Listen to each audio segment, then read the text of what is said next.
Tu comptes aller où comme ça? Avec ta tête, tu vas me couvrir de honte devant toute l'entreprise. Les autres ont de belles femmes et moi j'ai la honte, déclara mon mari quand je lui proposai de l'accompagner à sa soirée d'entreprise au bureau. C'est à ce moment-là que je décidai d'y aller en secret, sans qu'il le sache. Mais lorsque mon mari et les invités m'aperçurent à la soirée, j'étais en réalité debout devant le miroir de notre chambre, tenant dans mes mains ma robe préférée. Vert foncé, elle avait toujours mis en valeur la couleur de mes yeux et affiné ma silhouette. Marco était assis sur le lit, scotché à son téléphone, et je me dis que c'était le moment idéal.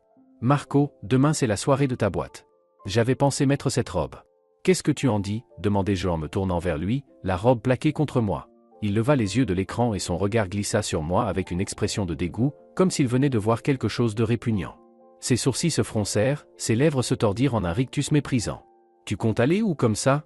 Avec ta tête, tu vas me couvrir de honte devant toute l'entreprise. Les autres ont de belles femmes et moi j'ai la honte, lâcha-t-il sans même chercher à adoucir ses mots. La robe m'échappa des mains.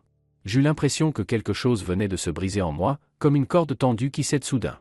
15 ans de mariage, 2 enfants, et voilà où nous en étions arrivés. À ce moment d'humiliation dans ma propre chambre. Marco, comment peux-tu dire ça? Ma voix tremblait, mais je tentais de tenir bon. Et alors? J'ai dit la vérité. Regarde-toi. Tu as 42 ans, Chiara. Tu as grossi après les grossesses, tu as des rides, des cheveux blancs. Et là-bas, il y aura les femmes des partenaires, jeunes, soignées. Isabella, la femme de Lorenzo, elle a 28 ans, ancienne mannequin. Valentina, la femme de Stefano du service commercial, coach sportive. Et toi? Une femme au foyer qui passe ses journées enfermée à la maison. Chaque mot frappait plus fort qu'une gifle. Je le regardais, cet homme que j'avais épousé à 27 ans, pleine d'amour et d'espoir. À l'époque, il me disait que j'étais la plus belle femme du monde. Que mes yeux noisettes le rendaient fou. Que mes cheveux châtains sentaient l'été. Je ne suis pas une simple femme au foyer, Marco. J'élève nos enfants. Je cuisine, je nettoie, je crée un foyer agréable. Et en plus, je travaille à distance, j'écris des articles pour des magazines, répliquai-je, sentant monter en moi une vague d'amertume et de colère. Allez, arrête. Appelez ça du travail? 2 ou 3 articles par mois pour des clopinettes. Ce n'est pas un vrai job, juste un passe-temps de ménagère. Bref, j'ai décidé. Je vais à la soirée seul. Je dirai que tu es malade. Ce sera mieux pour tout le monde. Il se leva du lit et partit vers la salle de bain, me laissant seul au milieu de la chambre avec la gorge nouée. Je ramassai la robe du sol, la rangeai soigneusement dans l'armoire et m'assis au bord du lit. Ces mots tournaient dans ma tête. Honte. Ridicule. Vieille. Laide. Je me levai et m'approchai du miroir. J'examinai attentivement mon reflet. Oui, je n'avais plus 25 ans. J'avais des petites rides autour des yeux, celles qui apparaissent quand on sourit. Quelques mèches blanches, que je colore d'habitude. Ma silhouette n'était plus aussi fine qu'avant les grossesses. Mais en quoi cela faisait-il de moi une moins bonne femme? Est-ce que j'avais cessé d'être une personne, une femme, un être humain? Notre fille, Luna, 14 ans, passa justement la tête par la porte de la chambre. « Maman, pourquoi tu es si triste ?» demanda-t-elle en s'approchant. « Oh, rien, je suis juste un peu fatiguée, mentis-je, ne voulant pas l'impliquer dans mes problèmes avec son père. « Maman, je peux te dire un truc. » Luna s'assit à côté de moi sur le lit. « Pour moi, tu es la plus belle. Sérieusement. Hier, mes copines t'ont vu quand tu es venu me chercher, et elles ont dit que j'avais une maman super belle et jeune. Emilia n'a même pas cru que tu avais 42 ans. » Je pris ma fille dans mes bras, les larmes me montant aux yeux. Comme on dit, la vérité sort de la bouche des enfants. Luna retourna dans sa chambre pour faire ses devoirs, et je restai là, à réfléchir. Je me rappelais que la semaine dernière, j'avais croisé par hasard mon ancienne collègue Francesca dans la rue. Elle avait passé un long moment à me complimenter, me disant que je n'avais pas changé depuis l'époque où on travaillait ensemble, il y a 10 ans. Le soir, au dîner, Marco se comporta comme si de rien n'était. Il racontait à notre fils Matteo, 12 ans, le dernier match de foot, discutait avec Luna de ses notes. Quant à moi, il me regardait comme si j'étais transparente, un fantôme assis à table. Quand les enfants montèrent dans leur chambre, nous restâmes seuls. « Marco, il faut qu'on parle », commençai-je en rassemblant mon courage. « Parler de quoi? J'ai déjà dit que tu n'allais pas à la soirée. » Sujet clos. « Pourquoi tu me parles comme ça ces derniers temps? Qu'est-ce que je t'ai fait? » Il posa son téléphone et planta sur moi un regard las. « Chiara, tu ne comprends rien. Dans les affaires, l'image est essentielle. Comment tu apparais, comment apparaît la famille. Tout ça influence la réputation. Et toi, tu as cessé de prendre soin de toi. Regarde les femmes des autres. Elles vont à la salle, chez l'esthéticienne, suivent la mode. Et toi? C'est quand la dernière fois que tu as mis les pieds dans un salon de beauté? Le mois dernier. J'ai fait une coupe et une manucure. Le mois dernier. Voilà. Isabella y va chaque semaine. Elle a une styliste personnelle, un masseur, une esthéticienne. Isabella n'a pas 2 enfants à nourrir, habiller, emmener à leurs activités. Elle a une femme de ménage, un cuisinier, un chauffeur. Et un mari qui gagne 10 fois ton salaire. Voilà. Tu recommences. Pour toi, c'est toujours la faute des autres. Les enfants, l'argent, les autres femmes trouvent le temps et les moyens, pas toi. Discuter ne servait à rien. Marco avait déjà décidé que je n'étais pas digne d'apparaître dans son entourage professionnel. C'était humiliant à en pleurer, mais je refusais de verser une larme devant lui. Ma fierté m'en empêcha. Je partis dormir dans la chambre d'amis, prétextant un mal de tête. Allongé dans le noir, je repensais à ce que mon mari était devenu ces dernières années. Depuis qu'il avait obtenu une promotion et était devenu directeur adjoint d'une grande société de construction, quelque chose s'était brisé en lui. L'arrogance était apparue, le mépris envers ceux qu'il jugeait inférieurs. Y compris moi. Je repensais à nos premières années. On s'était rencontrés à l'anniversaire d'une amie commune. Marco commençait à peine sa carrière, simple manager. Moi, j'étais l'éditrice dans une maison d'édition. Nous étions jeunes, amoureux, heureux.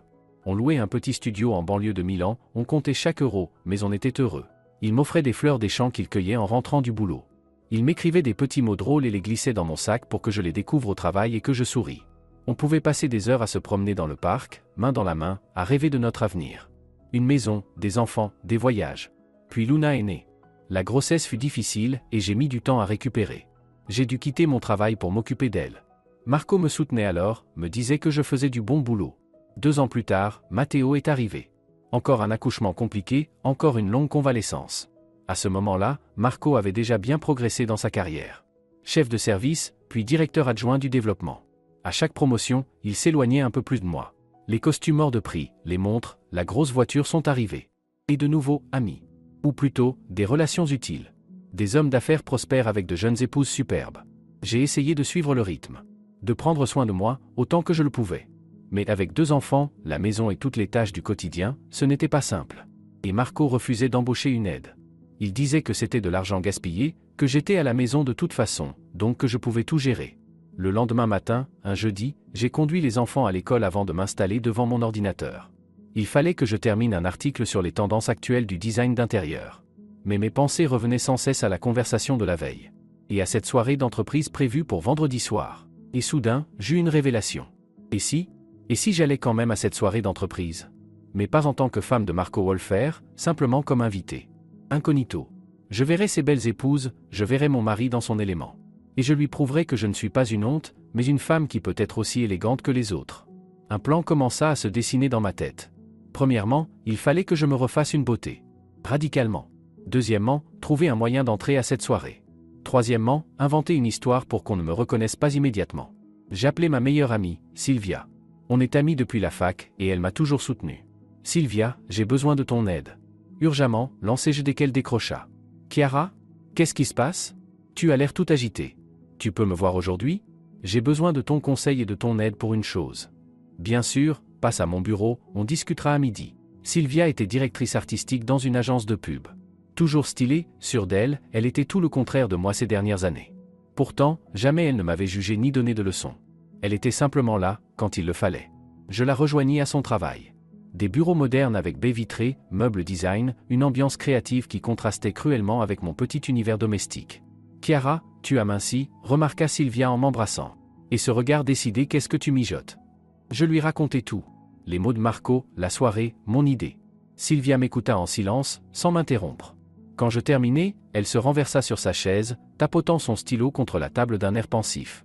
Écoute, ma belle, je vais t'aider. Et pas seulement avec des conseils. J'ai une meilleure idée. Ma boîte bosse justement avec l'entreprise de ton mari. On gère leur campagne pub. Et je peux arranger pour que tu sois invitée comme représentante de notre agence. Mais comment? Ils vont bien finir par me reconnaître. Pas du tout. Crois-moi. On va chez moi, j'ai tout ce qu'il faut. On va te transformer en vraie bombe, ton propre mari ne te reconnaîtra pas.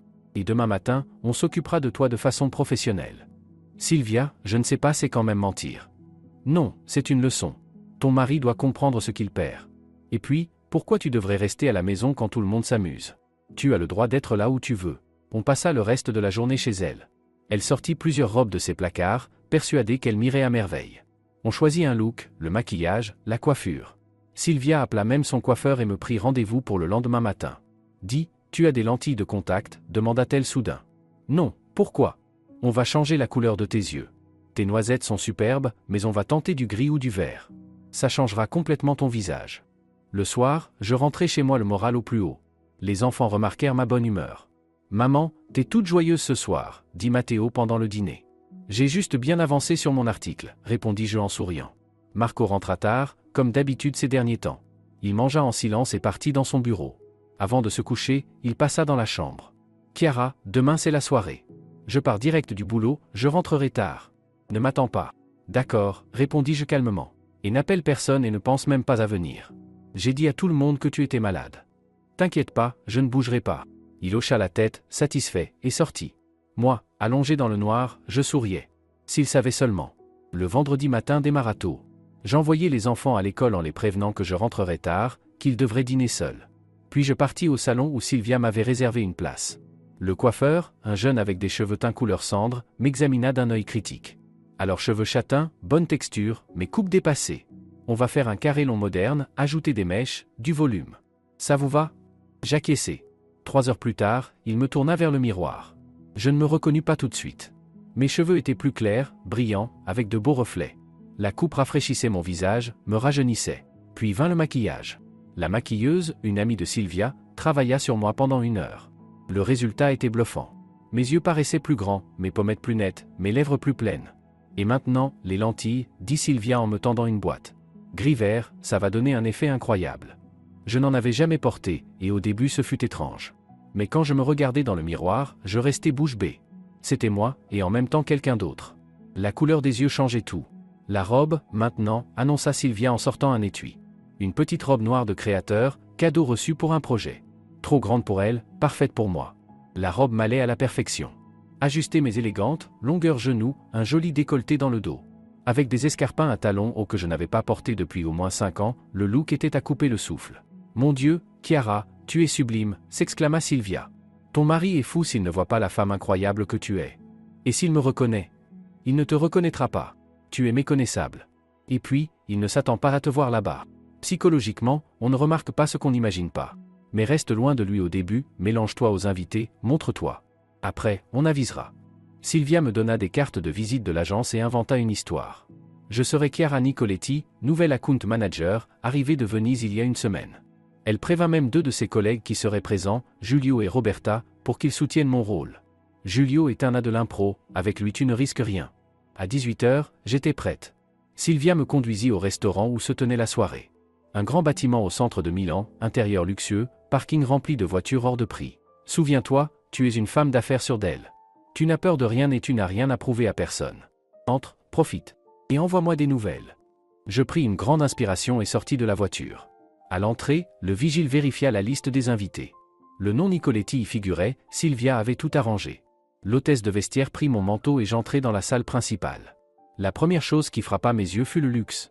Des lustres en cristal, des fleurs fraîches partout, des serveurs en uniforme impeccable. La salle comptait déjà près de 150 invités. Je pris une coupe de champagne sur un plateau et balayai la pièce du regard. J'aperçus Marco presque aussitôt. Il se tenait dans un groupe d'hommes près de la scène, parlant avec animation, gesticulant. Il avait l'air sûr de lui, presque autoritaire. Son costume de marque lui allait parfaitement, un verre de whisky à la main. À côté de lui se trouvait son patron, Lorenzo, un homme d'une 50aine d'années, ainsi que quelques autres dirigeants. Je détournai les yeux et me dirigeai vers l'autre côté de la salle. Il fallait que je trouve Giulio et Roberta de l'agence de pub. Chiara, entendis-je derrière moi une voix masculine. En me retournant, je découvris un grand brun d'une 30aine d'années, au sourire franc et au regard bienveillant. Giulio Petrarca, je travaille avec Sylvia. Elle m'a prévenu de votre venue. Ravi de vous rencontrer. Enchanté. Merci d'avoir accepté de m'aider. Ne me remerciez pas. Sylvia m'a raconté votre histoire. Je suis admiratif de votre courage. Et permettez-moi de dire que vous êtes absolument magnifique. Je rougis à ce compliment. Cela faisait si longtemps que je n'avais pas entendu de tels mots d'un homme. Venez, je vais vous présenter à quelques personnes. Il faut donner l'impression que vous êtes bien de notre agence. L'heure suivante se passa entre présentation et conversation mondaine.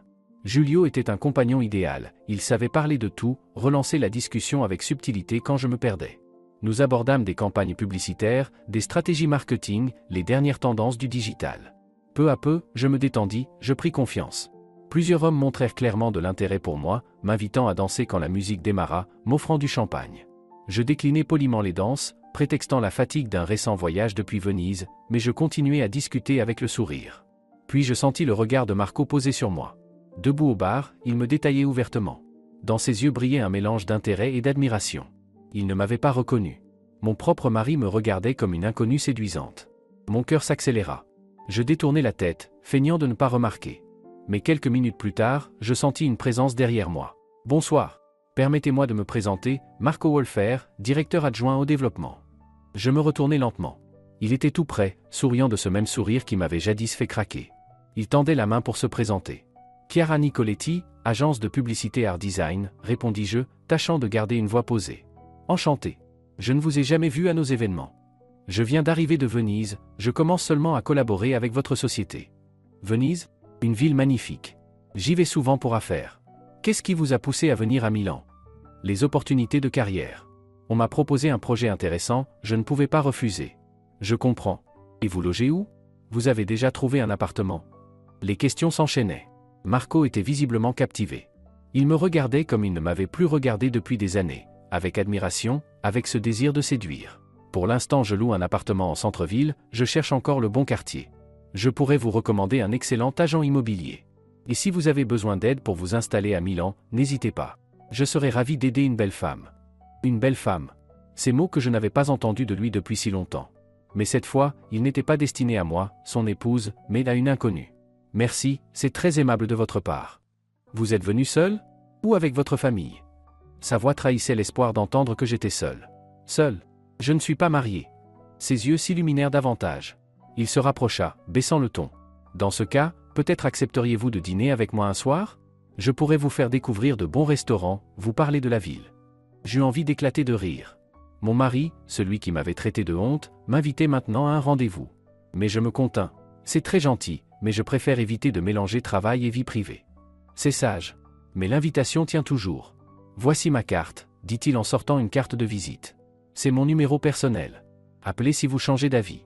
Ou simplement si vous avez besoin d'aide. À ce moment, Lorenzo s'approcha avec sa femme. Isabella. L'ex-mannequin, à cause de qui j'étais jugé indigne d'être ici. Marco, présente-nous ta charmante interlocutrice, dit Lorenzo.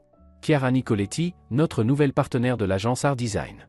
Chiara, voici Lorenzo, notre directeur général, et son épouse Isabella. Je posai mon regard sur Isabella. Oui, belle. Grande, mince, blonde, aux traits parfaits. Mais dans ses yeux, je lus le vide, l'ennui. Et autre chose. Quand elle regardait son mari, il n'y avait ni amour, ni tendresse. Juste un calcul froid. Enchanté, dis-je en serrant leurs mains. Chiara vient tout juste de s'installer à Milan depuis Venise, précisa Marco, et je vis son regard posé sur moi. Un regard de fierté, comme s'il se vantait de ma présence. Oh, Venise. J'adore cette ville, s'exclama Isabella. Nous y sommes allés l'été dernier. Nous avons séjourné au Gritti Palace, assisté à un opéra à la Fenice. Et vous, vous y êtes déjà allé ? Bien sûr. J'avais un abonnement pour toute la saison. C'était vrai. À 27 ans, quand je faisais mon stage dans une maison d'édition vénitienne, j'avais vraiment pris un abonnement. 15 ans plus tôt. Mais Isabella n'avait pas besoin de le savoir. Comme c'est intéressant. Nous devons absolument discuter davantage. Je rencontre rarement des gens avec un tel goût. Isabella me prit par le bras. Venez, je vais vous présenter à d'autres dames. Marco, on vous l'emprunte un instant. Elle m'entraîna vers un groupe de femmes près des baies vitrées. Les épouses d'autres dirigeants. Toutes impeccables, élégantes, raffinées. Mais plus je leur parlais, plus je comprenais qu'au fond, elles étaient profondément malheureuses. Valentina, la fameuse coach sportive, épouse de Stefano du service commercial, avoua après sa 3e coupe de champagne que son mari la trompait avec sa secrétaire. Anna, la femme du directeur financier, expliqua qu'elle vivait avec son mari comme avec un colocataire, chacun ayant sa propre vie.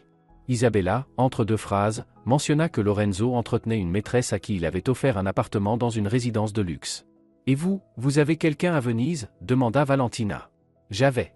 Mais nous nous sommes séparés. C'est justement pour ça que j'ai décidé de déménager. J'avais besoin de repartir à zéro. Vous avez bien fait, acquiesça Anna. Les hommes ne valent pas nos souffrances. Quand je vous regarde, Chiara, vous êtes belle, intelligente, indépendante.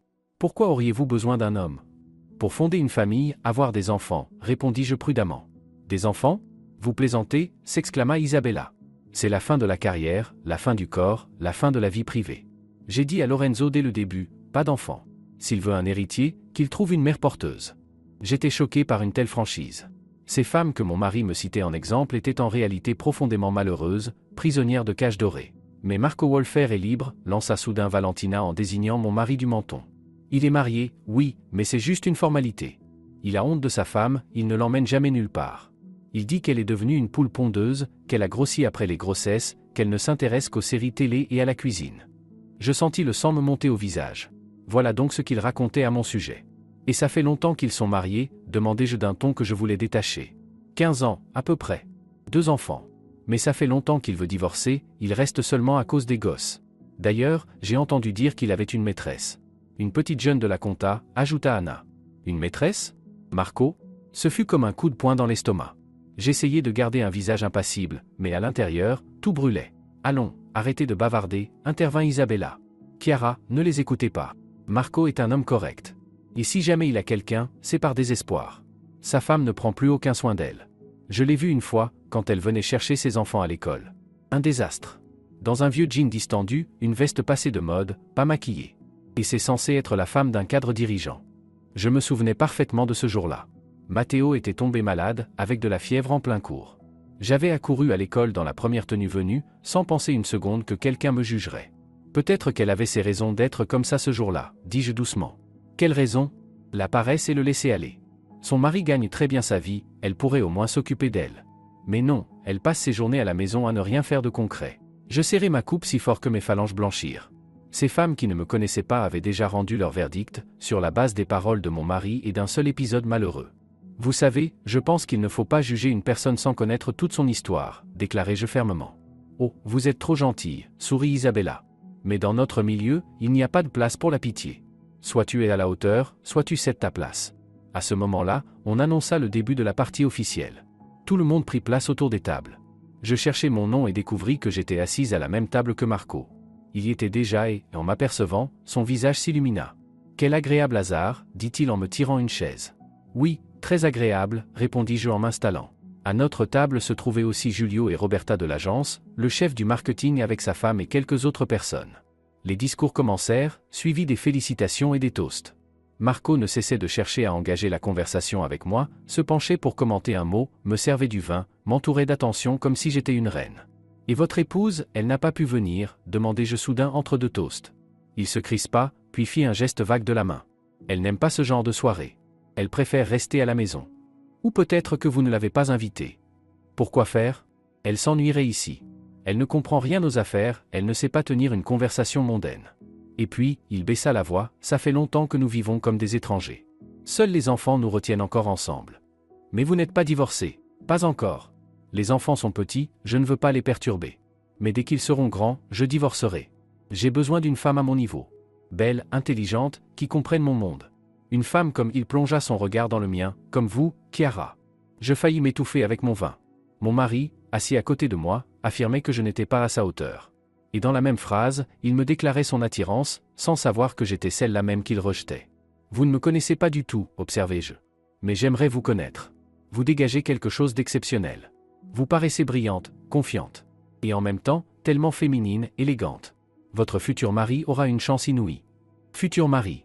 Alors que le vrai se tenait juste là, incapable de me reconnaître. Après les discours, la soirée se poursuivit par une piste de danse. Marco m'invita à danser. J'avais envie de refuser, mais je pensais, pourquoi pas, qu'il danse avec sa propre femme qu'il juge indigne. Nous rejoignîmes la piste. Une musique lente démarra. Marco posa sa main sur ma taille et me serra contre lui. Il sentait le parfum de luxe et le whisky. Ses mains étaient fermes, assurées. Autrefois, je me laissais fondre sous ses caresses. Vous dansez merveilleusement bien, me souffla-t-il à l'oreille. Merci. Vous aussi. Vous savez, je n'ai pas rencontré depuis longtemps une femme comme vous. Vous êtes différente. Je levai les yeux vers lui. Dans la pénombre, sous les lumières tamisées, il ressemblait presque au jeune homme dont j'étais tombé amoureuse autrefois. Mais ce n'était qu'une illusion. Toutes les femmes sont uniques. Il suffit de savoir le voir. C'est joli, mais pas toutes. Ma femme, par exemple, est d'une banalité une souris grise. Ne parlez pas ainsi d'une femme qui vous a donné des enfants. Il me dévisagea, surpris. Vous la défendez? Mais vous ne la connaissez même pas. Je défends toutes les femmes que leur mari rabaisse. Même si elles n'en ont pas conscience. Marco fronça les sourcils, mais la musique céda la place à un rythme rapide et l'instant s'évanouit. Nous regagnâmes la table. Julio m'invita à danser, et j'acceptai avec joie, heureuse d'échapper à la compagnie de mon mari. Alors, comment tu te sens? Demanda Julio quand nous nous éloignâmes. C'est étrange. J'apprends sur mon mari des choses que j'ignorais depuis 15 ans. Qu'il a une maîtresse, par exemple. Qu'il raconte partout que je suis affreuse. Qu'il attend seulement que les enfants grandissent pour divorcer. Les hommes disent souvent une chose et en font une autre. Ne prenez pas ça trop à cœur. Vous savez, j'ai vraiment changé. pas à l'extérieur, mais à l'intérieur. Avant, j'aurais pleuré, j'aurais souffert, je me serais blâmé. Maintenant, je suis en colère. Et j'ai envie de lui donner une leçon. Vous avez raison. Vous êtes une femme belle et intelligente. Ne laissez jamais personne vous convaincre du contraire. Nous dansions, et du coin de l'œil je voyais Marco nous observer. Son regard trahissait de la jalousie. Il me jalousait, moi, sa propre femme, avec un autre homme, sans savoir que c'était moi. La soirée suivit son cours. Je fis beaucoup de rencontres, je nouai des contacts utiles. Plusieurs hommes me firent ouvertement la cour, m'invitèrent à prendre un café, au théâtre, à dîner. Je déclinai poliment, mais c'était agréable de me sentir désirable. Vers minuit, je décidai qu'il était temps de partir. Les enfants étaient seuls à la maison, et les émotions de la soirée suffisaient. Je pris congé de Julio et Roberta, les remerciai pour leur aide, et me dirigeai vers la sortie. « Chiara, vous partez déjà ?» Marco me rattrapa dans le hall. « Oui, je suis fatigué après le voyage et ma première semaine de travail. Laissez-moi vous raccompagner. »« Merci, ce n'est pas la peine. J'ai commandé un taxi. Alors je vais attendre avec vous. » Nous sortîmes. Milan brillait de ses lumières nocturnes. L'air était frais, je frissonnais. « Tenez » Marco retira sa veste et la posa sur mes épaules. Elle portait son parfum. Un parfum familier. Je sais que ça peut sembler un peu direct, mais j'aimerais beaucoup vous revoir. Pas pour le travail, juste pour le plaisir. Peut-être dîner ensemble. Je le regardais. Mon mari, le père de mes enfants, l'homme avec qui j'avais vécu 15 ans, se tenait devant moi sans me reconnaître. Il m'invitait à sortir, comme une étrangère. Il voulait me tromper avec moi-même. « Marco, vous avez une famille. Ma femme et moi, nous sommes des étrangers. Et si votre femme vous aimait? Et si elle souffrait de votre indifférence ?» Il eut un petit rire. « Chiara, vous ne me connaissez pas. Ma femme ne pense qu'aux enfants, à la maison, à ce qu'elle va préparer pour le dîner. L'amour et la souffrance, ce n'est pas son univers. Elle est satisfaite de sa petite vie de ménagère. Comment pouvez-vous en être sûr? Vous en avez parlé avec elle. À quoi bon? Tout est évident. Elle a grossi, elle ne prend plus soin d'elle, elle ne s'intéresse qu'aux tâches domestiques. Est-ce qu'une femme amoureuse se comporte ainsi? » Le taxi arriva. J'enlevai sa veste et la lui rendis. « Vous savez, Marco, je crois que vous vous trompez lourdement à propos de votre femme. Peut-être que vous devriez la regarder d'un peu plus près.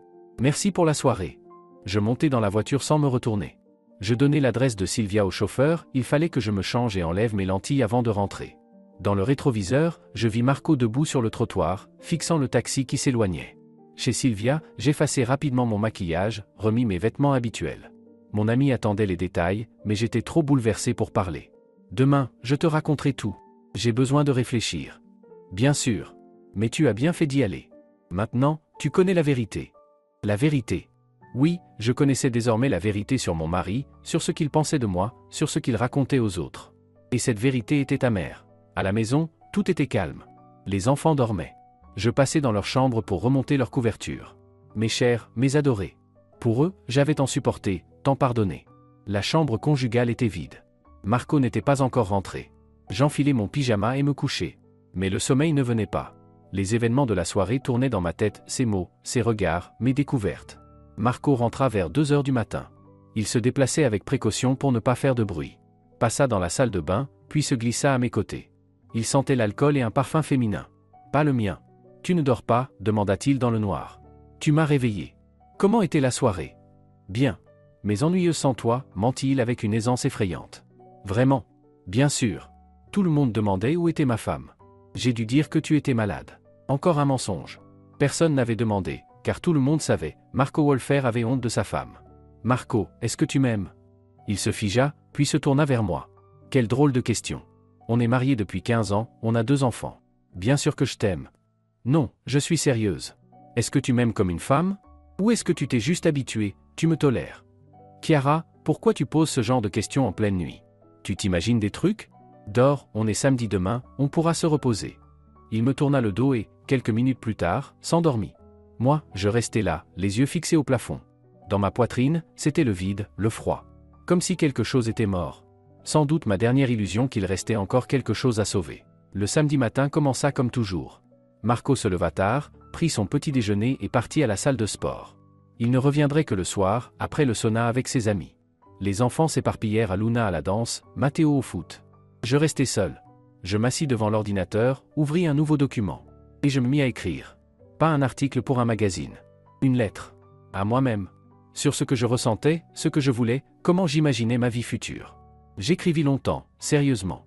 Et peu à peu, une idée s'imposait. Je ne voulais plus être celle que mon mari voyait en moi. Une souris grise, une ménagère, un poids. Je voulais être celle que j'avais été la veille. Sûre d'elle, belle, désirée. Le téléphone sonna. Numéro inconnu. Allô, Chiara Nicoletti? Ici Lorenzo, directeur général de la société de construction. Nous nous sommes rencontrés hier à la soirée. Mon cœur fit un bond. L'avait-il reconnu? Bonjour, Lorenzo. Que puis-je faire pour vous? Voilà, j'aimerais discuter avec vous d'un projet. Hier, vous avez évoqué une idée intéressante pour la campagne publicitaire de notre nouveau complexe résidentiel. Pourrions-nous nous voir lundi? Je me rappelais. En effet, j'avais lancé quelques idées au cours d'une conversation, simplement pour nourrir mon rôle. Avec plaisir, je serais ravi d'en parler. Parfait. Et aussi, Chiara, vous avez fait forte impression hier. C'est rare de rencontrer une femme qui connaît si bien les affaires tout en restant aussi féminine. Marco Wolfer n'a pas décroché les yeux de vous de toute la soirée. Merci pour le compliment, Lorenzo. Ce n'est pas un compliment, c'est un fait. À lundi, mon assistante vous contactera pour l'horaire. Il raccrocha. Je restai un instant avec le téléphone à la main, réalisant que le directeur général de l'entreprise où travaillait mon mari venait de m'inviter à une réunion professionnelle. Il m'avait complimenté. Et il avait même précisé que Marco n'avait pas détaché ses yeux de moi. Le deuxième appel fut celui de Sylvia. Alors, tu t'es remise d'hier soir? Plus ou moins. Sylvia, figure-toi Lorenzo, le DG de la boîte de Marco, veut me rencontrer lundi. Pour discuter d'un projet publicitaire. Oh, on dirait que tu n'as pas perdu ton temps, toi. Et tu comptes faire quoi? Je ne sais pas. Ça reste un mensonge. Je ne travaille pas dans ton agence. Et qui a dit que tu n'y travaillais pas? Si tu veux, je t'engage dès maintenant comme consultante freelance. Tu as l'expérience, tu as bossé comme éditrice, tu as écrit sur la pub et le marketing. Tu nous conseilles sur les textes, et si tu ramènes un client, c'est tout bénéfice. Sylvia, c'est de la folie. Non, c'est une chance. Une chance de commencer une nouvelle vie. De devenir celle que tu veux être, pas celle que ton mari croit voir.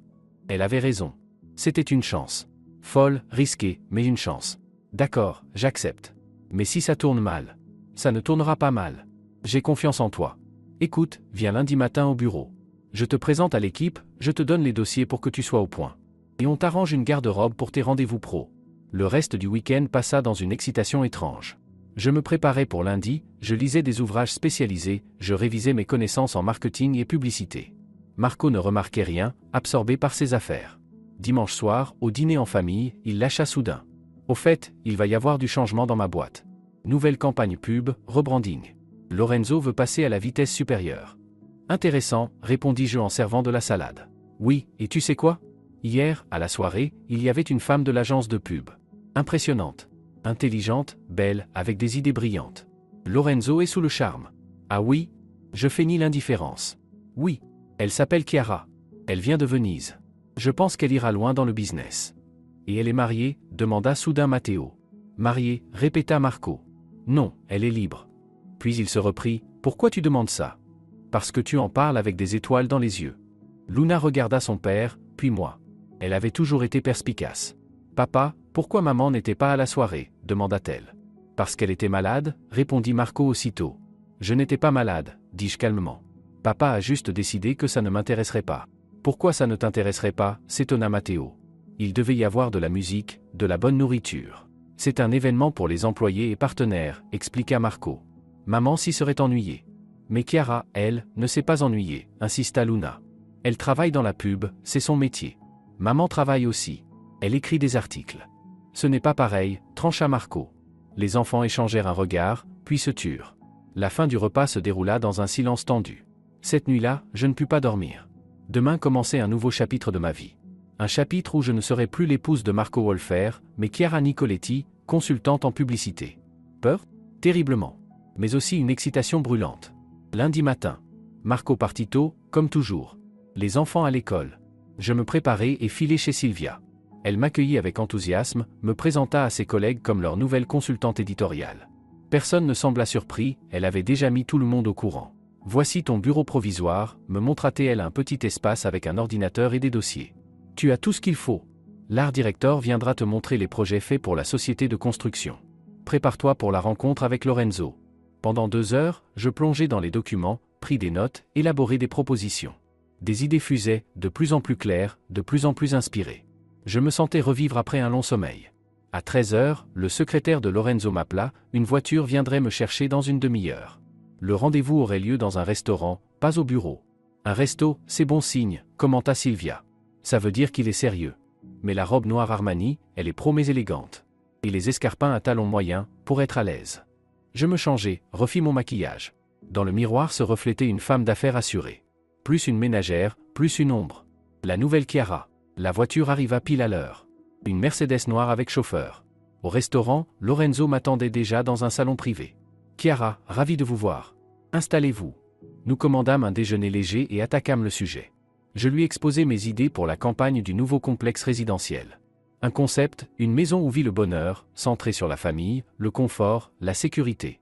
Lorenzo écoutait attentivement, posant quelques questions. « Excellent, dit-il quand j'eus terminé. Vous avez saisi l'essence même de ce que nous voulons transmettre. Vous savez, j'en ai parlé à ma femme hier. Isabella est aussi sous votre charme. Elle dit qu'il est rare de rencontrer une femme avec autant de goût et d'intelligence. Merci, c'est très flatteur. Je veux vous proposer un contrat. Pas juste un projet ponctuel. Une collaboration permanente. Vous superviserez toute la stratégie publicitaire de notre société. On discutera des conditions, mais je peux déjà vous dire qu'elles seront très avantageuses. Je ne m'attendais pas à ça. Une collaboration permanente ? Cela signifiait apparaître régulièrement dans la société de mon mari, travailler avec ses collègues, le croiser. C'est une proposition très généreuse, Lorenzo. Je dois en discuter avec la direction de l'agence. Bien sûr, je comprends. Mais je veux que vous sachiez que je vois en vous un énorme potentiel. Et d'ailleurs, Marco Wolfer supervisera ce projet de notre côté. Vous serez amené à collaborer étroitement. J'espère que cela ne vous dérange pas. Travailler avec mon propre mari, qui ne me reconnaissait pas. Cela dépassait toutes les limites de l'absurde. Non, aucun problème. Marco Wolfer m'a semblé être un professionnel compétent. Il est plus que compétent. C'est l'un de nos meilleurs éléments. Même si, dans sa vie privée, ce n'est pas très brillant. Sa femme n'est pas vraiment à son niveau. Mais c'est son affaire. L'essentiel, c'est que ça n'affecte pas son travail. Encore ça. Encore une fois, j'entendais parler de moi à la troisième personne, et toujours en mal. Lorenzo, vous connaissez sa femme. Je l'ai aperçue 2 ou 3 fois. Une femme banale, rien de particulier. Marco dit qu'elle est femme au foyer, qu'elle s'occupe des enfants. Après tout, c'est une vocation comme une autre. Une vocation. Ma maternité et mes années de soins consacrées à ma famille réduit à un métier de ménagère. Après le déjeuner, le chauffeur me ramena à l'agence. Sylvia m'attendait avec impatience. Alors ? Il m'a proposé un contrat permanent. Et il a dit que ce serait Marco qui superviserait le projet de leur côté. Incroyable. Tu vas travailler avec ton propre mari. C'est insensé, je le sais. Mais tu sais quoi ? J'accepte. Je veux voir combien de temps je pourrai le berner. Et lui prouver de quoi cette soi-disant souris grise est capable. C'est risqué. Et s'il découvre la vérité ? Il ne découvrira rien. Il ne voit que ce qu'il veut voir. Pour lui, je suis une femme à la maison, et ici une autre personne. Dans sa tête, il est incapable d'imaginer que ce soit la même femme. Le soir, à la maison, je jouais mon rôle habituel. Je préparais le dîner, je vérifiais les devoirs de Matteo, je parlais des copines de Luna. Marco rentra surexcité. Figure-toi, Lorenzo a rencontré aujourd'hui cette Chiara de l'agence. Il lui a proposé un contrat permanent. Et je vais superviser le projet. Super, dis-je en remuant la sauce sur la cuisinière. Tu ne comprends pas l'enjeu. Si ça marche, j'ai toutes mes chances pour une promotion. Peut-être même le poste de directeur du développement. Et c'est quoi, ce projet ? Une campagne de pub pour un nouveau complexe résidentiel. Chiara a proposé une idée géniale. Une maison où vit le bonheur, les valeurs familiales, tout ça. Je souris. Mon mari qualifiait de génial mon idée à moi, sans le savoir. Les valeurs familiales ? Tu y crois vraiment ? Il me regarda, surpris. Bien sûr que j'y crois. Pourquoi cette question bizarre ? C'est juste que, ces derniers temps, tu passes plus de temps au travail qu'à la maison. Alors je me demandais si la famille comptait encore pour toi. Chiara, je travaille pour la famille. Pour que vous ne manquiez de rien. Pour que les enfants aient de bonnes écoles, pour qu'on puisse voyager. On n'a pas voyagé depuis 3 ans. Parce que j'ai trop de travail. Mais bientôt, ça changera, tu verras. Il s'approcha, m'embrassa sur la joue et partit dans son bureau. Et moi, je restais là, devant la casserole, à penser, qu'est-ce qu'il dira quand il saura la vérité ? Quand il découvrira que la Chiara qui l'obsède est sa propre femme, celle qu'il traite de souris grise. Mais ça, ce serait pour plus tard. Pour l'instant, j'avais un rôle à jouer. Et je comptais le jouer jusqu'au bout. Le lendemain, eut lieu la première réunion de travail sur le projet. Elle se tenait au siège de la société, dans une grande salle de conférence. Une quinzaine de personnes présentes, marketeurs, designers, commerciaux. Et Marco, bien sûr. J'arrivais en tailleur strict, les cheveux relevés en chignon élégant, maquillage discret. Une professionnelle accomplie. Marco m'accueillit à l'entrée. Chiara, ravi de vous voir. Vous êtes superbe. Merci, Marco. Prêt à travailler. Plus que prêt. J'ai rassemblé toutes les infos nécessaires sur le projet. Je pense qu'on devrait d'abord en discuter ensemble, puis le présenter à l'équipe. Nous allâmes dans son bureau. Une grande pièce avec baies vitrées, mobilier chic, diplômes et certificats au mur. Pas une seule photo de famille. Comme s'il n'avait ni femme, ni enfant. Un café? Un thé, proposa-t-il. Un café, noir, sans sucre. Il parut étonné. À la maison, je bois toujours mon café au lait et sucré. Alors, vous vous habituez à notre ville? Venise ne vous manque pas trop? Un peu. Mais ici aussi c'est intéressant. De nouvelles personnes, de nouvelles opportunités. Et vous logez où, si ce n'est pas indiscret? Je loue un appartement au centre. Je regarde où m'installer durablement. Je peux vous conseiller de bons quartiers. J'ai un ami agent immobilier qui pourrait vous aider. Merci, mais je préfère attendre. Je veux d'abord voir si je reste longtemps. Et qu'est-ce qui pourrait vous faire partir? Je le fixai droit dans les yeux. La déception. Si je comprends que cette ville n'est pas pour moi, que les gens ne sont pas ce qu'ils prétendent, je partirai sans hésiter. Il se crispa, comme s'il percevait le sous-entendu. J'espère que nous ne vous donnerons aucune raison de partir. Nous passâmes ensuite au projet. Je présentai un plan détaillé, le budget, le calendrier. Marco écoutait attentivement, prenait des notes, posait des questions. Dans son rôle, il était différent, concentré, intelligent, professionnel. Celui dont j'étais tombé amoureuse autrefois. Lors de la réunion générale, ma présentation fit sensation. Tout le monde fut conquis par la vision, les idées, l'approche. Lorenzo, présent lui aussi, répéta plusieurs fois qu'il avait eu raison de me recruter. Après la réunion, Marco proposa d'aller déjeuner. Pour fêter le début de notre collaboration. J'acceptai. Je voulais voir jusqu'où il irait. Au restaurant, il fut d'une galanterie irréprochable. Il tirait ma chaise, m'aidait avec la carte, racontait des anecdotes de bureau. Et sans cesse des compliments, que j'étais brillante, belle, talentueuse. Marco, puis-je vous poser une question personnelle, demandai-je au dessert. Bien sûr. Êtes-vous heureux en mariage? Il faillit s'étrangler avec son café. Pourquoi me demandez-vous ça? À la soirée, vous avez dit que vous viviez avec votre femme comme avec une étrangère. Ça doit être lourd, non? Il resta silencieux un instant, puis soupira. Vous savez, Chiara, les mariages sont tous différents. Nous, on s'est mariés jeunes, par amour. Mais les gens changent. Moi, j'ai grandi, j'ai évolué professionnellement, et elle est restée au même niveau. Aujourd'hui, on n'a plus rien à se dire, à part sur les enfants et la maison. Et vous n'avez jamais essayé de changer ça? De lui parler, de lui proposer d'évoluer avec vous. À quoi bon? Elle est satisfaite comme ça. La maison, les enfants, ses séries le soir. Elle ne veut rien changer. Et comment pouvez-vous en être sûr si vous n'en avez jamais parlé avec elle? Ça fait 15 ans qu'on est ensemble. Croyez-moi, je sais ce qu'elle veut et ce qu'elle ne veut pas. Je bus une gorgée d'eau pour cacher mon émotion. 15 ans qu'il me connaissait, et il ne savait rien de moi. Et vous avez une maîtresse, demandai-je de but en blanc. Il rougit. Pourquoi cette question? À la soirée, on disait que vous aviez une aventure avec quelqu'un de la compta. Des ragots. Les gens adorent ça, dans l'entreprise. Mais à sa réaction, je compris que c'était vrai. Mon mari avait bien une maîtresse. Une petite blonde de la comptabilité. Vous savez, Marco, je pense que quand on est malheureux en mariage, il faut soit essayer de le sauver, soit divorcer honnêtement. Mais pas mener une double vie. C'est facile à dire quand on n'a pas d'enfants. Pour eux, parfois, il faut supporter. Les enfants sentent quand leurs parents sont malheureux. Et ça ne les rend pas plus heureux, croyez-moi. Il me dévisagea, pensif. Vous êtes une femme sage, Chiara. Dommage que ma femme ne le soit pas. Je me retins de lui lancer mon dessert à la figure. Les semaines suivantes passèrent à toute allure. Le projet avançait, la campagne publicitaire prenait forme. Je passais presque tous mes jours au siège de la société, en réunion avec les designers, les rédacteurs, les marketeurs. Et toujours avec Marco. Il se passionnait de plus en plus pour moi. Il m'invitait à déjeuner, dîner, au théâtre. Je refusais souvent, prétextant le travail, mais j'acceptais parfois un déjeuner d'affaires. Je voulais l'étudier, comprendre comment il en était arrivé là. À la maison, nos rapports devenaient glaciaux. Il rentrait tard, repartait tôt. Ne parlait presque plus qu'aux enfants. Puis il finit par s'installer dans son bureau pour dormir, prétextant que je ronflais et l'empêchais de se reposer. Je ne ronfle pas. Mais je n'ai rien dit. C'était plus simple ainsi. Un soir, alors que les enfants étaient chez leur grand-mère, je restais seul à la maison. Marco tardait, comme d'habitude. Je lisais dans le salon quand j'entendis la porte s'ouvrir. Mais au lieu du habituel, je suis rentré, ce fut un rire. Un rire féminin. Je me levai et regardai dans l'entrée. Marco était là avec une jeune blonde d'une vingtaine d'années. Tous deux un peu éméchés. « Oh, ta femme est là, » dit la fille en m'apercevant. « Voici ma femme, Chiara, » présenta Marco. « Et voici Elena, une nouvelle collègue de la compta. Sa voiture est en panne, je l'ai raccompagnée. » Elena. Voilà donc son nom. La maîtresse de mon mari. « Bonsoir, dis-je calmement. Bonsoir. Excusez-nous de débarquer. » Marco a proposé de me déposer, mais comme j'habite à l'opposé, il a voulu passer chez lui chercher des documents. Des documents. À 10 heures du soir. Ce n'est rien.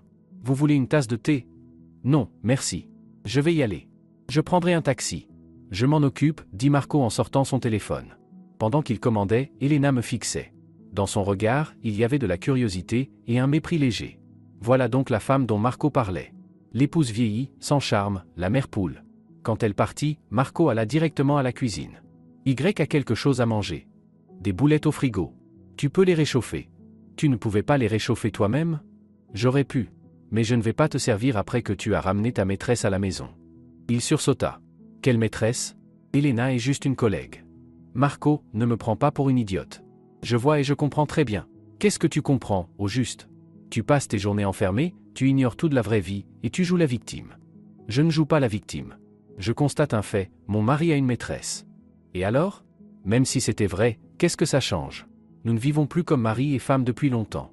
Par ta faute ou par la mienne? Par choix mutuel. Tu t'es éloignée, tu es devenue froide. Je suis devenue froide quand tu as commencé à m'humilier. À me dire que j'étais grosse, laide, inintéressante. Je disais la vérité. Regarde-toi. Je me levais, m'approchais de lui. Je me regarde tous les jours. Et tu sais ce que je vois? Une femme qui a donné naissance à 2 enfants. Qui a créé un foyer, du confort. Qui a sacrifié sa carrière pour sa famille. Et qui, en retour, a eu un mari infidèle. Tu dramatises, comme toujours. Personne ne t'a forcé à renoncer à ta carrière. Ah non? Et qui répétait que mon travail ne servait à rien, que seuls les enfants comptaient? Qui refusait d'engager une aide pour que j'aie du temps pour moi?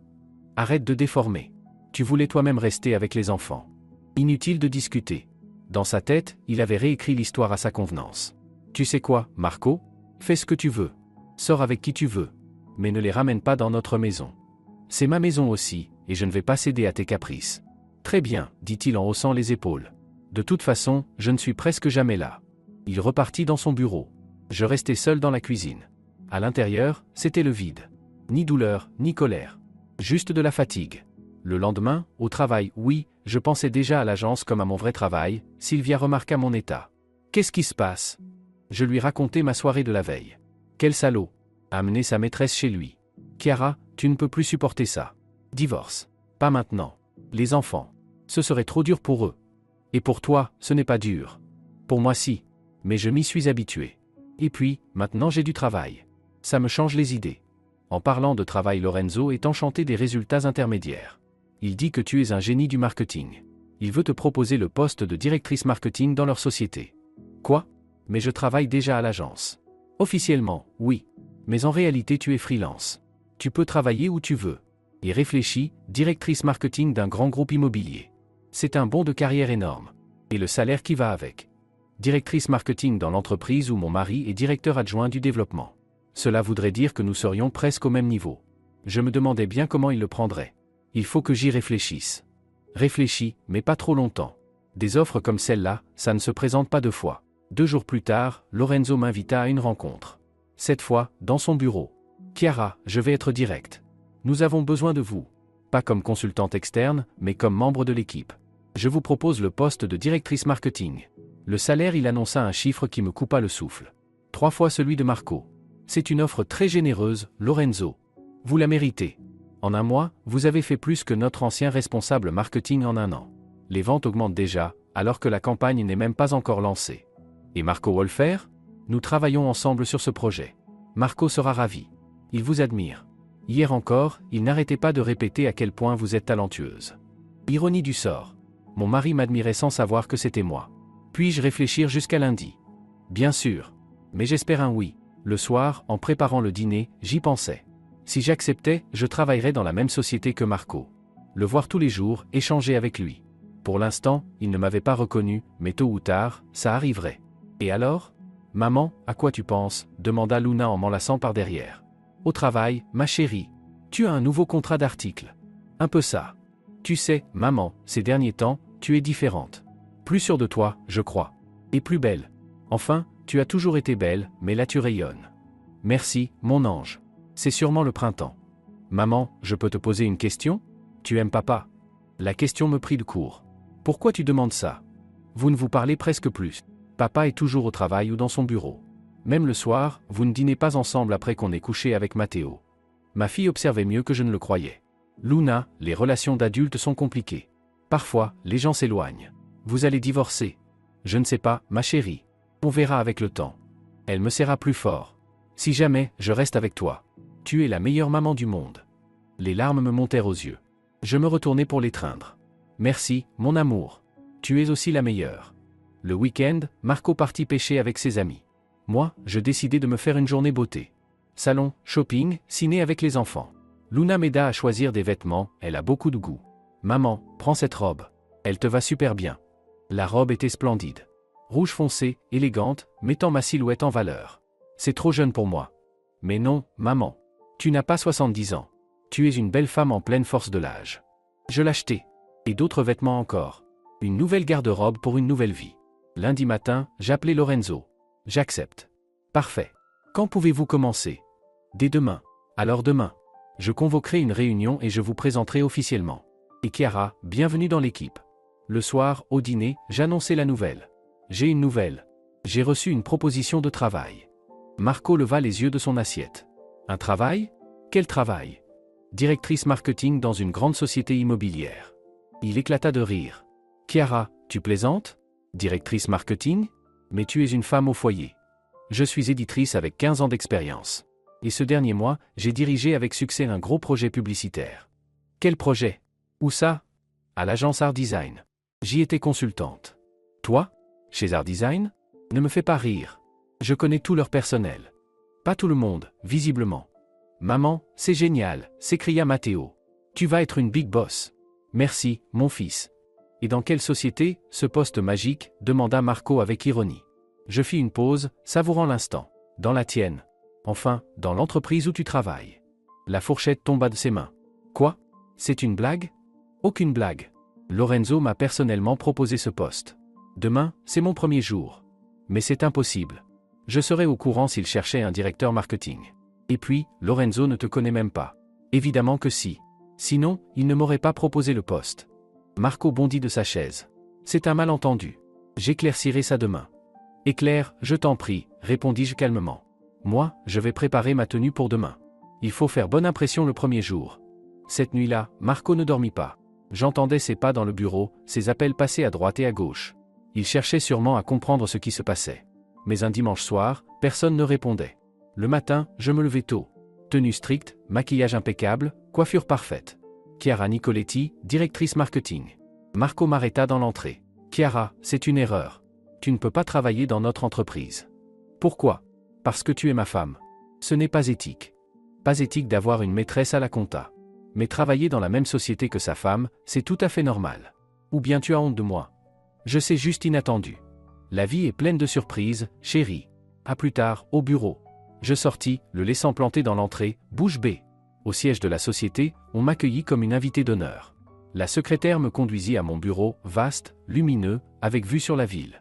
Sur la porte, une plaque, c'est Nicoletti, directrice marketing. Nicoletti, pas Wolfer. J'avais décidé d'utiliser mon nom de jeune fille. 1 heure plus tard eut lieu la réunion. Lorenzo m'introduisit officiellement devant une 50aine de collaborateurs, dont tous les cadres supérieurs. Et Marco, bien sûr. Chers collègues, je suis heureux de vous présenter notre nouvelle directrice marketing, Chiara Nicoletti. Beaucoup la connaissent déjà grâce au projet mené avec Art Design. Elle a obtenu des résultats brillants, et je suis sûr qu'avec elle notre département atteindra un niveau supérieur. Applaudissements. Je me levai, remercié pour la confiance, présentai brièvement mes objectifs. Du coin de l'œil, je voyais le visage de Marco. Figé. Il me regardait comme un fantôme. Après la réunion, il vint vers moi. Il faut qu'on parle. Bien sûr. J'ai une demi-heure avant mon prochain rendez-vous. Nous entrâmes dans mon nouveau bureau. Marco ferma la porte et se tourna vers moi. Chiara, qu'est-ce que c'est que ça? Je suis devenue directrice marketing. Mais tu es une femme au foyer. Une souris grise? Une honte pour toi? Ce n'est pas ce que je voulais dire. Alors quoi? Marco, j'ai toujours eu du potentiel. Tu ne l'as jamais vu. Trop occupé par ta carrière et tes petites jeunes collègues. Quelle petite collègue? Voyons, Elena, la comptable. Alors, comment va-t-elle? Elle a encore besoin qu'on la ramène. Il rougit. Ça ne te regarde pas. Exactement. Comme mon travail ne te regarde pas. Je suis ici sur l'invitation de Lorenzo et je remplirai mes fonctions du mieux possible. Mais tu ne connais même pas les spécificités. Ah non? Qui a mené la campagne publicitaire le mois dernier? Qui a conçu la fameuse idée que tu as qualifiée de géniale? C'était Chiara de l'agence. Réfléchi, il commençait à comprendre. C'était toi, la Chiara de Venise. Tu piges enfin. Mais comment? Tu n'avais pas le même look. Tes yeux, ta coiffure. Des lentilles, un maquillage pro, une nouvelle coupe. Étonnant, ce qu'une femme est capable de faire quand elle veut changer sa vie. Tu m'as menti. Moi? Mentir? C'est toi qui disais à tout le monde que ta femme était une poule pondeuse. C'est toi qui m'as invité à dîner sans savoir que j'étais ta femme. C'est toi qui m'as avoué ton attirance en disant vouloir divorcer. Marco s'effondra sur une chaise. Perdu, abattu. Je comprends pas. Pourquoi tu as fait ça? Pour me prouver, et te prouver, que je vaux quelque chose. Que je ne suis pas la souris grise que tu caches à tes collègues. Chiara, Inutile. Ici, nous sommes collègues. Je suis Chiara Nicoletti, directrice marketing. À la maison, on verra plus tard. J'ouvris la porte pour signifier que la conversation était close. Marco sortit. Je m'installai à mon nouveau bureau. Sur l'écran, déjà des mails, des rapports, des documents. Une nouvelle vie commençait. Les premières semaines furent exigeantes. Il fallait reprendre en main le service, relancer les projets. Mais je m'en sortais. Mon expérience d'éditrice m'aidait à organiser, à trouver des solutions créatives. Les collègues m'accueillirent chaleureusement. Surtout après que ma première initiative rapporta un gros contrat, j'avais proposé d'utiliser la réalité virtuelle pour présenter les biens immobiliers. Les clients furent conquis. Marco, lui, restait distant. Au travail, il ne m'adressait la parole que pour l'essentiel. À la maison, il ne parlait presque plus, dormait dans son bureau, dînait à part. Les enfants remarquèrent la tension. « Maman, vous vous êtes disputée avec papa ?» demanda Matteo. « Non, mon chéri. On a juste beaucoup de travail tous les deux. » Alors pourquoi papa n'est pas content de ton nouveau poste? C'est trop cool que ma maman soit une big boss. Papa a besoin de temps pour s'habituer au changement. Mais Marco ne s'habituait pas. Il bouillait. Surtout après que, lors d'une assemblée, Lorenzo me félicita publiquement et rappela que j'avais rapporté plus de bénéfices en 2 mois que l'ancien directeur marketing en 1 an. Et puis arriva ce que je redoutais mais espérais éviter. À la soirée de bureau célébrant la fin du trimestre, je portais la fameuse robe rouge achetée avec Luna. J'étais resplendissante, tout le monde le remarqua. Isabella, la femme de Lorenzo, s'approcha avec une coupe de champagne. « Chiara, vous êtes absolument éblouissante ce soir. Marco ne vous quitte pas des yeux. » Je me retournai. Marco me fixait en effet, mais dans son regard il n'y avait pas de l'amour, plutôt une forme de désespoir. « Vous savez, » continua Isabella, « je suis heureuse que tout se passe si bien pour vous. Vous et Marco formez un couple magnifique. » Un couple? Nous ne sommes que collègues. Allons, tout le monde voit comment il vous regarde. Et puis, il m'a dit lui-même qu'il divorçait. Donc aucun obstacle. À ce moment arriva Elena, la fameuse maîtresse de Marco, la comptable. « Excusez-moi d'intervenir. Isabella, vous vous trompez. Marco Wolfer ne divorce pas. Je suis allé chez lui, j'ai vu sa femme. Une bonne femme banale, une ménagère grassouillette. Il reste avec elle par pitié, pour les enfants. » Le sang me monta au visage. Cette gamine parlait de moi, devant moi. « Elena, pensez-vous vraiment qu'il soit approprié de discuter de la vie privée de vos collègues ?» répliquai-je froidement. « Pourquoi pas? Tout le monde est au courant. Marco ne cache pas qu'il est malheureux en ménage. Il dit que sa femme ne le comprend pas, qu'ils vivent comme des colocataires. » Vraiment? Et que savez-vous encore sur sa femme? Rien de plus à savoir. Elle reste à la maison, s'occupe des enfants, regarde des séries. Marco dit qu'elle ne lit même pas de livres, juste des magazines de cuisine. C'en était trop. Mon mari racontait ses horreurs à sa maîtresse, me faisant passer pour une idiote. Vous savez quoi, Elena? Je crois que vous ignorez beaucoup de choses sur la famille Wolfer. Jugez une personne que vous avez croisée une seule fois et pour le moins déplacée. Et vous, qu'en savez-vous? Vous ne l'avez jamais vue, sa femme. Je souris. Oh, je la connais très bien. En fait, je sais tout d'elle. Par exemple, qu'elle est devant vous en ce moment. Silence. Elena pâlit, Isabella resta bouche bée. Vous êtes la femme de Marco, murmura Elena. Exactement. La ménagère grassouillette qui regarde des séries. Ravie de faire connaissance dans un cadre plus approprié. Elena recula, bredouilla quelques mots et fila. Isabella me dévisageait avec admiration. Chiara, c'est incroyable. Vous l'avez bien eu. Mais pourquoi? Pour découvrir la vérité. Et montrer à mon mari ce qu'il perd. Et maintenant? Je ne sais pas. L'avenir le dira. La nouvelle que la nouvelle directrice marketing était en réalité l'épouse de Marco Wolfer fit le tour de l'entreprise en 1 heure. Les regards changèrent. Respect, curiosité, parfois de la compassion. Marco me retrouva dans mon bureau en fin de soirée. Pourquoi tu as fait ça? Pourquoi t'es-tu dévoilé? Je suis fatigué du mensonge. Fatigué d'être Chiara Nicoletti alors que je suis Chiara Wolfer. Maintenant tout le monde va jaser. Qu'il jase. Je m'en fiche. Je ne me cacherai plus et je n'aurai plus honte de qui je suis. Il s'assit en face de moi, me prit la main. Chiara, pardonne-moi. J'ai été un idiot. Je ne t'ai pas apprécié, je t'ai rabaissé. Mais en te voyant autrement, j'ai compris quelle femme je risque de perdre. C'est trop tard, Marco. Bien trop tard. Essayons de recommencer. Pour les enfants, pour nous. Il n'y a plus de nous. Il y a toi, et il y a moi. Deux personnes qui se sont aimées autrefois. Je t'aime encore. Non. Tu aimes Chiara Nicoletti, la businesswoman brillante. Mais Chiara Wolfer, la mère de tes enfants, tu la méprises. Et ça ne changera pas. Ça changera. J'ai compris mes erreurs. Marco, tu as ramené ta maîtresse dans notre maison. Tu as raconté à tous à quel point j'étais horrible. Tu comptais divorcer dès que les enfants seraient grands. Et maintenant que j'ai réussi, soudain tu ouvres les yeux? Non. Ça ne marche pas comme ça. Il baissa la tête. Tu veux divorcer? Je ne sais pas encore. J'ai besoin de temps. Pour l'instant, vivons comme des colocataires. Pour les enfants. Mais ne te trompe pas, Marco. Ce qui existait entre nous ne reviendra pas. Il sortit. Je restais assise dans mon bureau. Milan s'illuminait derrière les vitres. Une nouvelle vie commençait. Effrayante, excitante à la fois. Mais une chose était sûre, plus de retour en arrière. Je ne serais plus jamais la Chiara qu'on pouvait humilier et négliger. J'étais devenue une autre femme. Et ça me plaisait. 3 mois passèrent depuis ma nomination comme directrice marketing. 3 mois d'une vie nouvelle, plus difficile et plus passionnante que je ne l'aurais cru. Sous ma direction, l'entreprise lança plusieurs projets à succès, les ventes augmentèrent de 30%, et Lorenzo, au dernier conseil, me désigna comme la révélation de l'année. À la maison, la situation était étrange. Marco et moi vivions comme des colocataires. On se saluait poliment, on parlait des enfants, de l'intendance, rien de plus. Lui dormait toujours dans son bureau, moi dans la chambre. Le week-end, il disparaissait à la pêche, chez des amis, ailleurs. Je ne demandais pas où. Elena quitta l'entreprise une semaine après cette fameuse soirée. Officiellement pour un poste dans une autre ville. Marco n'en dit rien, mais je voyais bien qu'il en souffrait.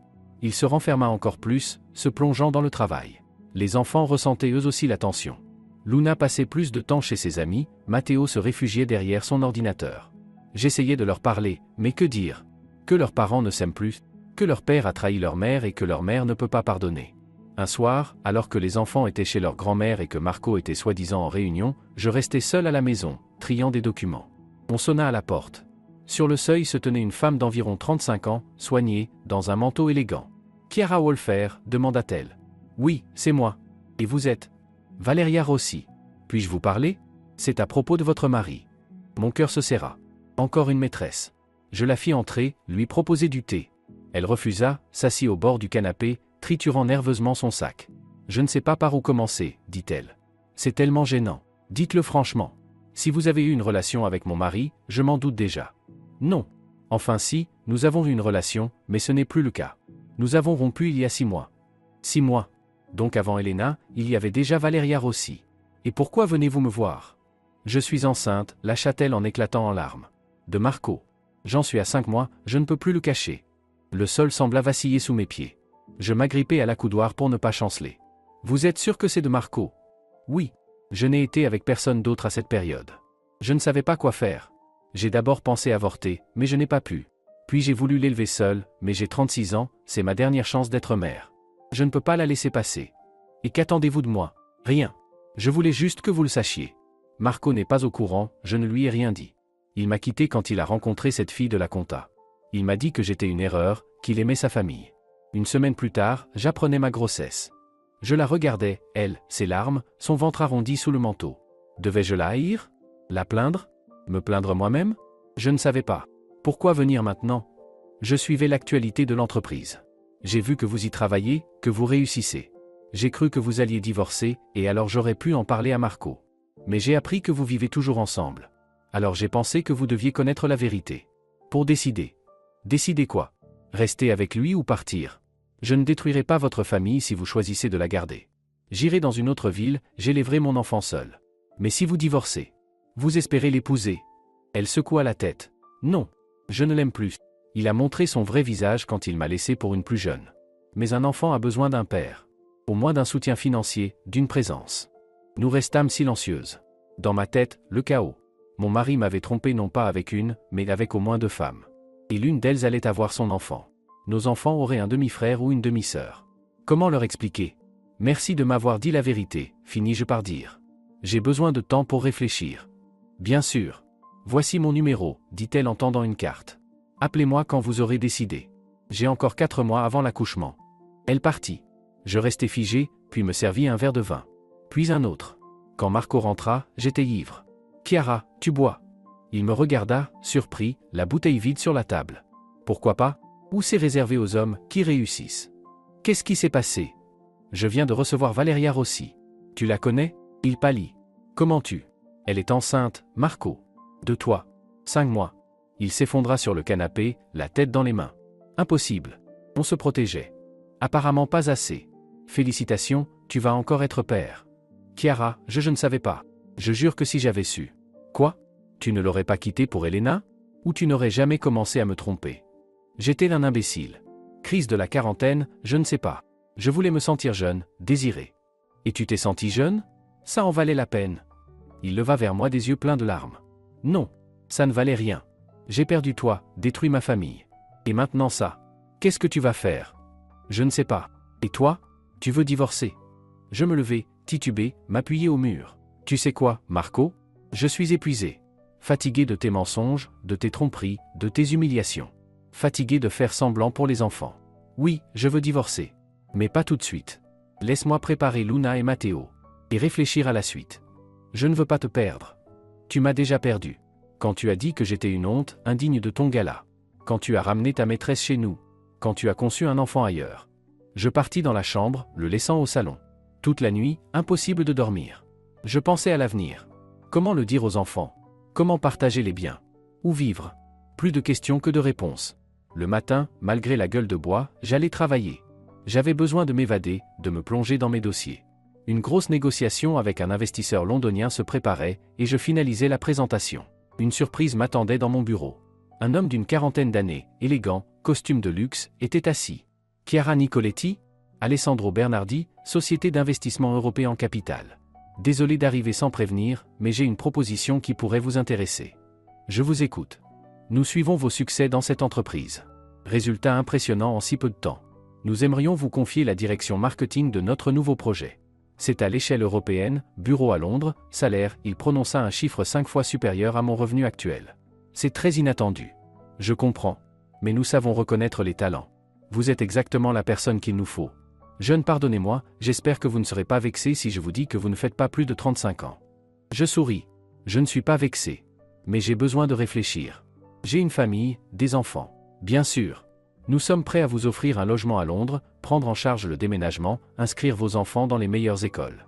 Réfléchissez. Voici ma carte. J'attends votre réponse dans les 2 semaines. Il partit, me laissant avec sa carte de visite en main. Londres. Une nouvelle vie. L'occasion de tout recommencer à zéro. Tentant.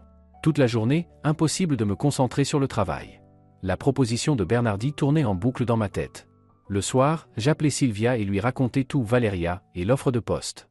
Incroyable. Ta vie est digne d'une série. Une maîtresse enceinte de ton mari et une offre de job de rêve le même jour. Qu'est-ce que je dois faire, Sylvia? Et toi, qu'est-ce que tu veux? Oublie ton mari, tes enfants, ses maîtresses. Qu'est-ce que toi tu veux, Chiara? Je veux être heureuse. Me réveiller le matin avec de la joie, pas avec un poids dans la poitrine. Être reconnue, respectée. Réaliser mon potentiel. Alors la réponse est claire. Accepte Londres. Commence une nouvelle vie. Et les enfants? Ce sont déjà des ados. Luna sera à l'université dans 3 ans, Matteo dans 5. Ils comprendront. Après tout, tu as droit au bonheur. Le soir, je réunis un conseil de famille. Marco, Luna, Matteo. Tous assis autour de la table, attendant que je parle. J'ai une grande nouvelle. On m'a proposé un poste à Londres. Un poste important, avec de belles perspectives. Tu veux partir? Demanda Luna. J'y réfléchis. Mais je veux d'abord connaître votre avis. Et nous, on viendra avec toi, demanda Matteo. Si vous le voulez. Les écoles y sont excellentes, les opportunités plus nombreuses. Et papa? Demanda Luna en regardant Marco. Papa restera ici. Son travail, sa vie sont ici. Vous divorcez. Ce n'était pas une question, mais une affirmation. Luna avait toujours été perspicace. Je regardais Marco. Il hocha la tête. Oui, ma chérie. Ta maman et moi avons décidé de divorcer. Mais ça ne veut pas dire qu'on cessera de vous aimer. Vous serez toujours nos enfants, les plus précieux. Simplement, nous ne pouvons plus vivre ensemble comme mari et femme. Matteo éclata en larmes. Luna le serra dans ses bras, retenant difficilement ses propres sanglots. C'est à cause de cette femme de la compta? Je ne suis plus un enfant. J'ai entendu vos disputes. Et à l'école, on m'a dit qu'on avait vu papa avec une blonde. Les enfants savaient. Bien sûr. Les enfants sentent toujours plus que ce qu'on croit. C'est une des raisons, dis-je honnêtement. Mais pas la seule. Ton papa et moi sommes devenus des étrangers. Ça arrive. Moi je veux rester avec maman, dit Luna. Si elle part à Londres, j'irai avec elle. Moi aussi, ajouta Matteo. Marco avait l'air brisé. Mais chérie, vous pouvez vivre avec qui vous voulez. Et venir me voir quand vous le voudrez. Je resterai toujours votre père. Papa, c'est vrai qu'on aura un demi-frère ou une demi-sœur, demanda soudain Luna. Marco blêmit. Comment tu? Cette femme est venue cet après-midi. J'étais à la maison, malade. Elle ne savait pas que j'étais ta fille, elle pensait que j'étais une amie de maman. Elle a parlé de sa grossesse. Voilà. Tout ce qui était caché est devenu public. Oui, souffla Marco. C'est vrai. Alors tu as trompé maman non seulement avec cette blonde. Luna, ce sont des histoires d'adultes. Non, papa. C'est de la trahison. Maman s'est occupée de nous pendant toutes ces années, et toi? Je ne te comprends pas. Elle se leva et quitta la pièce. Matteo la suivit. Nous restâmes seuls. Pardonne-moi, dit Marco. Pardonne-moi pour tout. Il est trop tard pour des excuses. Parlons concret. L'appartement, les biens, la pension. L'appartement est à toi et aux enfants. Je trouverai autre chose. Je paierai une pension, ce que tu veux. Et si tu as besoin d'aide pour un logement à Londres, je contribuerai. Tu auras un autre enfant. Tu auras assez pour tout le monde. Je trouverai un second travail s'il le faut. Vous êtes ma priorité, toi et les enfants. Même si on divorce. Les 2 semaines suivantes furent consacrées aux préparatifs du départ. J'acceptai l'offre de Bernardi et donnai ma démission. Lorenzo était déçu, me proposa une promotion, une augmentation, mais ma décision était prise. C'est une perte pour nous, Chiara. Vous avez tant apporté. Merci pour tout, Lorenzo. Merci d'avoir cru en moi, de m'avoir donné ma chance. C'est vous qui avez créé votre chance. Et Marco? J'ai entendu dire que vous divorcez. Oui, c'est ainsi. Il n'a pas su apprécier une femme comme vous. Mais c'est son problème. Je vous souhaite tout le bonheur à Londres. Les collègues organisèrent une soirée d'adieu. Presque tout le monde vint, même ceux avec qui je parlais peu. On m'offrit des fleurs, des cadeaux, des vœux de réussite. Marco était là aussi, en retrait, le regard triste. À la fin, il s'approcha. Je peux te raccompagner. Pourquoi? Je veux juste passer encore un peu de temps avec toi. Une dernière fois en tant que mari. Nous marchions dans la ville du soir.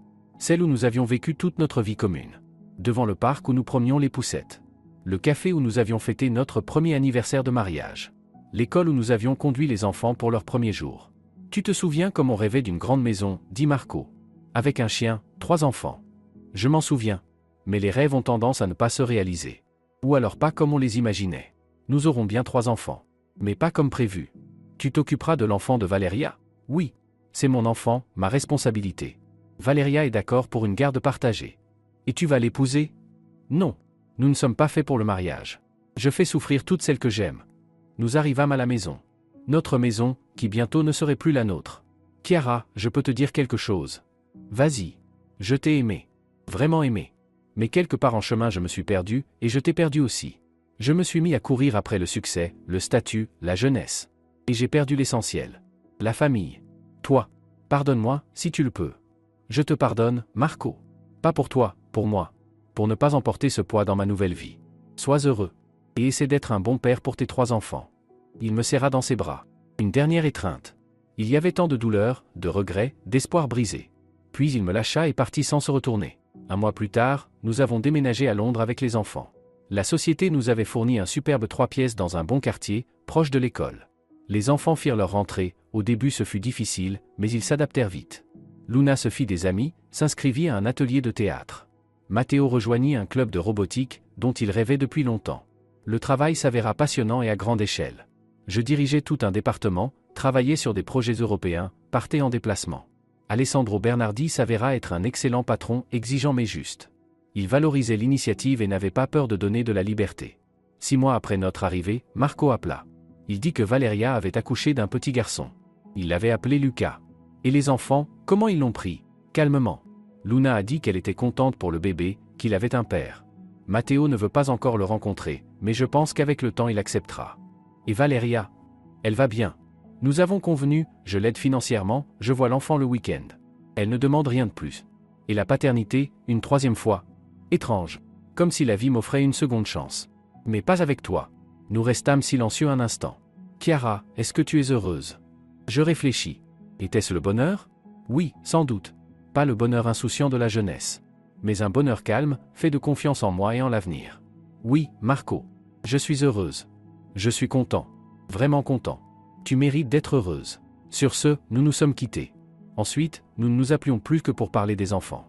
La vie à Londres suivait son cours. Le travail, la maison, les enfants. Parfois les théâtres, les expositions, les sorties avec de nouveaux amis. Je ne me pressais pas de commencer une nouvelle relation, bien que les propositions ne manquaient pas.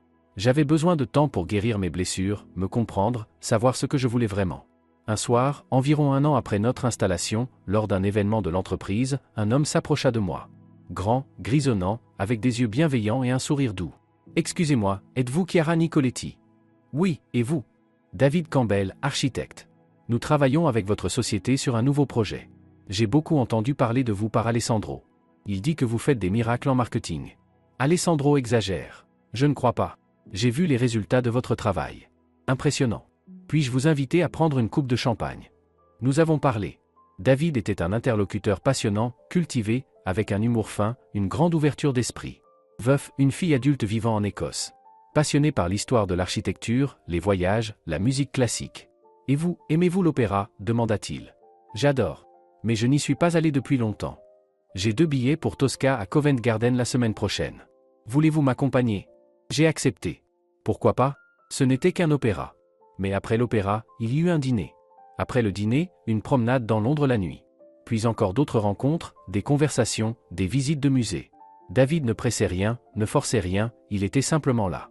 Il me soutenait quand c'était difficile, se réjouissait de mes succès, trouvait toujours du temps pour écouter et conseiller. Les enfants l'acceptèrent bien. Luna dit qu'il ressemblait à un gentil professeur dans un film britannique. Matteo apprécia le fait que David n'essayait pas de remplacer leur père, mais simplement d'être son ami, en lui apprenant à jouer aux échecs. « Maman, il te plaît ?» demanda un jour Luna. « Oui, il me plaît. Et ensuite ? Je ne sais pas. On vit au jour le jour. Maman, tu as droit à une vie personnelle. Avec Matteo, on est grand, on partira bientôt faire nos études. Ne reste pas seul à cause de nous. » Ma fille grandissait sage. Encore 6 mois passèrent. David et moi étions devenus un vrai couple. Nous ne vivions pas ensemble, mais nous passions beaucoup de temps l'un avec l'autre. Il me présenta sa fille quand elle vint passer ses vacances. Une charmante jeune femme, étudiante en histoire de l'art à Édimbourg. Pour les fêtes de fin d'année, les enfants partirent chez Marco. Il avait acheté une maison à la campagne et voulait leur montrer. Je restais à Londres, j'avais prévu de passer le nouvel an avec David. Le réveillon ensemble, puis une semaine à Vienne. Le 31 décembre au soir, alors que nous préparions la fête, le téléphone sonna. Marco. Chiara, bonne année. Merci, à toi aussi. Et les enfants? Très bien. Ils s'amusent, préparent des salades. Lucas est là aussi, Valéria l'a amené. Matteo joue avec lui. Je suis contente. Alors il a accepté son petit frère? Oui. Chiara, je voulais te dire merci. Merci pourquoi? De ne pas avoir monté les enfants contre moi, de me permettre de les voir, de les avoir élevés aussi bien. Ce sont nos enfants, Marco. Nos enfants à tous les deux. Peu importe ce qui arrive entre nous, ils n'y sont pour rien. Luna m'a dit que tu voyais quelqu'un. Un architecte, je crois. Oui, c'est vrai. C'est un homme bien? Très. Je suis content pour toi. Vraiment. Sois heureuse, Chiara. Tu le mérites. Merci. Toi aussi, sois heureux. Bonne année. Je raccrochai et me retournai. David était dans l'embrasure de la porte avec 2 coupes de champagne. Ton ex-mari? Oui. Il m'a souhaité la bonne année. C'est dur? Non. C'est juste que tant d'années ensemble, et voilà comment ça s'est terminé. Mais une nouvelle histoire commence. Il me tendit une coupe. À la nouvelle vie, au nouveau bonheur. Nous avons trinqué. Dehors, les feux d'artifice éclataient déjà. Nouvelle année. Nouvelle vie. Nouvel mois. 2 ans passèrent. J'étais devenue vice-présidente marketing dans la société. Luna avait intégré Cambridge en journalisme, Matteo se préparait à ses examens finaux, rêvant d'une école d'ingénieur. David et moi nous étions mariés discrètement, sans grande fête. Juste une signature et un dîner avec nos plus proches.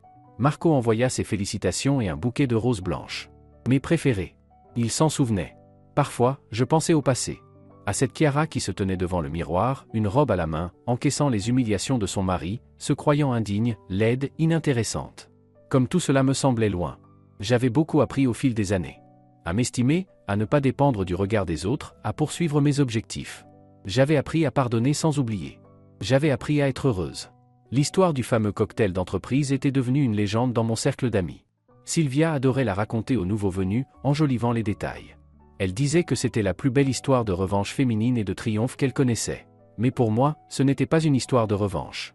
C'était une histoire d'éveil. Comment l'humiliation avait servi de tremplin vers une nouvelle vie. Comment la douleur s'était transformée en force. Comment, de chenille, j'étais devenu papillon.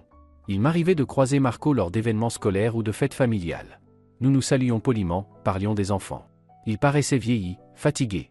Toujours dans la même entreprise, vivant seul. Avec Valeria, ils ne s'étaient jamais remis ensemble, ils élevaient Lucas séparément. Un jour, à la remise de diplôme de Matteo, il s'approcha de moi. « Tu es superbe, dit-il. Merci. Tu es heureuse avec David. » « Oui, très. Tu sais, je pense souvent à ce qui se serait passé si je n'avais pas prononcé ces mots à propos du cocktail. Peut-être que tout aurait été différent. Non, Marco. Si ce n'avait pas été ça, autre chose aurait fini par être la goutte de trop. Nous y allions depuis longtemps. Tu as sans doute raison. Mais je regrette quand même. Je regrette de ne pas t'avoir apprécié, de t'avoir perdu. Ne regrette pas. Tu as les enfants, ton travail, une nouvelle vie. Profitant. Et toi? Tu m'as pardonné. Depuis longtemps. Pas pour toi, pour moi. La rancune est un poids trop lourd, je ne voulais pas l'emporter dans ma nouvelle vie. Merci. Ça compte beaucoup pour moi. Nous nous sommes tus, regardant notre fils recevoir son diplôme. Grand, beau jeune homme. Notre fierté. Nous avons élevé de merveilleux enfants, dit Marco. Oui, nous les avons élevés ensemble. Merci pour ça. Merci à toi aussi. Malgré tout, nous avons vu une belle famille. À une époque. Puis nous avons repris chacun notre route. Vers nos vies, nos proches, notre bonheur ou notre malheur. Le soir, quand la fête fut terminée et que les invités furent partis, David m'enlaça. À quoi penses-tu? À la vie. À quel point elle est étrange. Parfois il faut traverser la douleur et l'humiliation pour se trouver et trouver le bonheur. Philosophique. Mais tu sais quoi? Je suis reconnaissant à ton ex-mari. Reconnaissant? Pourquoi? D'avoir été assez stupide pour te perdre. Sinon, je n'aurais jamais rencontré la femme de mes rêves. Je souris et me blottis contre lui. La lune brillait dehors, les enfants dormaient dans leur chambre, et l'homme que j'aimais était près de moi. La vie s'était remise en ordre. Pas parfaite, pas féerique, mais vraie. L'histoire de ce cocktail était restée derrière moi. Comme un rappel que parfois les moments les plus douloureux deviennent des tournants vers le meilleur. Et qu'il n'est jamais trop tard pour commencer une nouvelle vie, devenir celle qu'on a toujours voulu être. Je reçois souvent des lettres de femmes qui ont entendu mon histoire par des connaissances communes. Elles me demandent comment trouver la force de changer de vie. Je réponds toujours la même chose, croyez en vous. Vous êtes plus forte, plus intelligente, plus belle que vous ne le pensez. Ne laissez personne vous convaincre du contraire. Et souvenez-vous, on n'a qu'une vie, et il faut la vivre de façon à ne pas avoir de regrets. Mon amie Sylvia, qui m'avait aidé à me transformer pour ce fameux cocktail, aime plaisanter, il faudrait écrire un livre sur ton histoire. Ce serait un best-seller. Peut-être qu'un jour je l'écrirai. Mais pour l'instant je suis trop occupé à vivre. Une vie réelle, pleine, heureuse. Ma fille Luna, désormais en 3e année de journalisme, m'a dit un jour, « Maman, je suis fière de toi. Tu m'as montré qu'une femme peut tout. Qu'elle peut tomber et se relever, recommencer, réussir et être heureuse. Merci pour cette leçon. » Et Matteo, mon sérieux futur ingénieur, m'a confié un jour, « Tu sais, maman, quand vous avez divorcé avec papa, j'étais en colère. Contre toi, contre lui, contre le monde. Puis j'ai vu comment tu avais changé, comment tu t'étais épanoui. Et j'ai compris, parfois, une séparation, ce n'est pas une fin, mais le début de quelque chose de meilleur. » Mes enfants avaient grandi sages. Peut-être parce qu'ils n'avaient pas vu une image idéale de famille, mais la vraie vie avec toutes ses difficultés. Quant à Marco, nous entretenons des relations cordiales. C'est un bon père, il voit régulièrement les enfants, les soutient financièrement, s'intéresse à leur vie. Avec Lucas, son fils avec Valeria, il entretient aussi de bons rapports. Le petit passe souvent du temps avec lui, et joue avec mes enfants quand ils vont chez leur père. Valeria Rossi s'était révélée être une femme équilibrée. Nous nous étions même croisés 2 ou 3 fois lors d'événements pour enfants, et nous avions échangé normalement. Elle s'était mariée, avait eu un autre enfant. Elle disait être heureuse. La vie avait remis chaque chose à sa place. Et récemment, il m'est arrivé une histoire amusante. J'étais en déplacement à Milan pour rencontrer des partenaires. Après les négociations, j'ai décidé de me balader dans le centre et je suis entré dans un café. C'est là que j'ai croisé Elena, la fameuse blonde de la comptabilité. Elle avait beaucoup changé. Elle avait grossi, perdu de son charme, et paraissait fatiguée. En me voyant, elle voulut d'abord s'éclipser, puis elle s'approcha. « Chiara, bonjour. »« Bonjour, Elena. Je peux m'asseoir? Je voulais m'excuser. Pour tout. Pour avoir été la maîtresse de votre mari, pour ce que j'ai dit à la soirée. J'étais jeune et stupide. Tout ça, c'est du passé, Elena. Vous savez, je pensais vraiment que Marco allait m'épouser. Il me le promettait. Il disait qu'il divorçait, qu'il m'aimait. Et puis vous êtes apparue dans l'entreprise, si belle, si brillante et il m'a oublié en une seconde. J'ai compris ce jour-là que je n'étais qu'un jouet. Je suis désolé. Inutile. J'ai eu une bonne leçon. Je me suis marié ensuite avec un homme simple, nous avons 2 enfants, nous vivons modestement mais heureux. Et vous savez ce qui est drôle? Maintenant je vous comprends.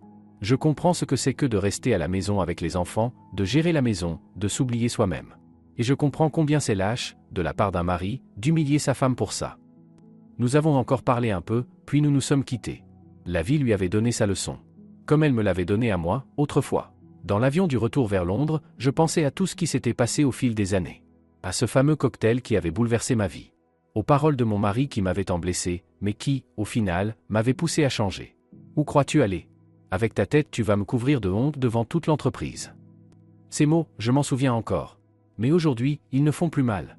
Au contraire, ils me rappellent le chemin parcouru. De l'épouse humiliée à la vice-présidente d'une grande société. De la femme qui n'osait pas aller à une soirée à celle qui fait des présentations devant des centaines de personnes. De l'épouse qu'on cachait à la femme qu'on admire. Mais le plus important, ce n'était ni la carrière ni le succès. Le plus important, c'était que j'avais appris à me respecter, à m'estimer. J'avais appris à ne pas dépendre du regard des autres. J'avais appris à être heureuse. David m'attendait à l'aéroport avec un bouquet de pivoine, mes fleurs préférées. Alors, ce voyage d'affaires? Parfait. Le contrat est signé, tout le monde est ravi. Je n'en ai jamais douté. On rentre? On rentre. À la maison, une table dressée m'attendait, et les enfants étaient là pour le week-end. Luna avec son petit ami, étudiant en physique. Matteo avec une fille de sa promo. Maman, on a décidé, commença Luna pendant le dîner. Cet été on voudrait partir en vacances tous ensemble. Toi, David, Matteo et moi. Peut-être la mer? Ou un tour en Europe? Excellente idée, approuva David. Ça fait longtemps qu'on n'est pas partis tous ensemble. Je les regardais, ma nouvelle famille, mes enfants devenus grands, mon mari que j'aimais, et mon cœur débordait de chaleur. Oui, la vie n'avait pas été simple. Oui, j'avais traversé la douleur, la trahison, l'humiliation. Mais tout cela m'avait mené ici, à ce moment, à ce bonheur. Et vous savez quoi? Je suis reconnaissante. Pour tout et pour tous. Même pour Marco et ses paroles cruelles. Car sans elle, je ne serais pas devenue celle que je suis aujourd'hui. Forte, épanouie, heureuse. Celle qui ne permettra plus jamais qu'on l'humilie. Celle qui connaît sa valeur. Celle qui vit pleinement. Celle qui est heureuse. Et tout avait commencé par une soirée d'entreprise où l'on ne voulait même pas de moi.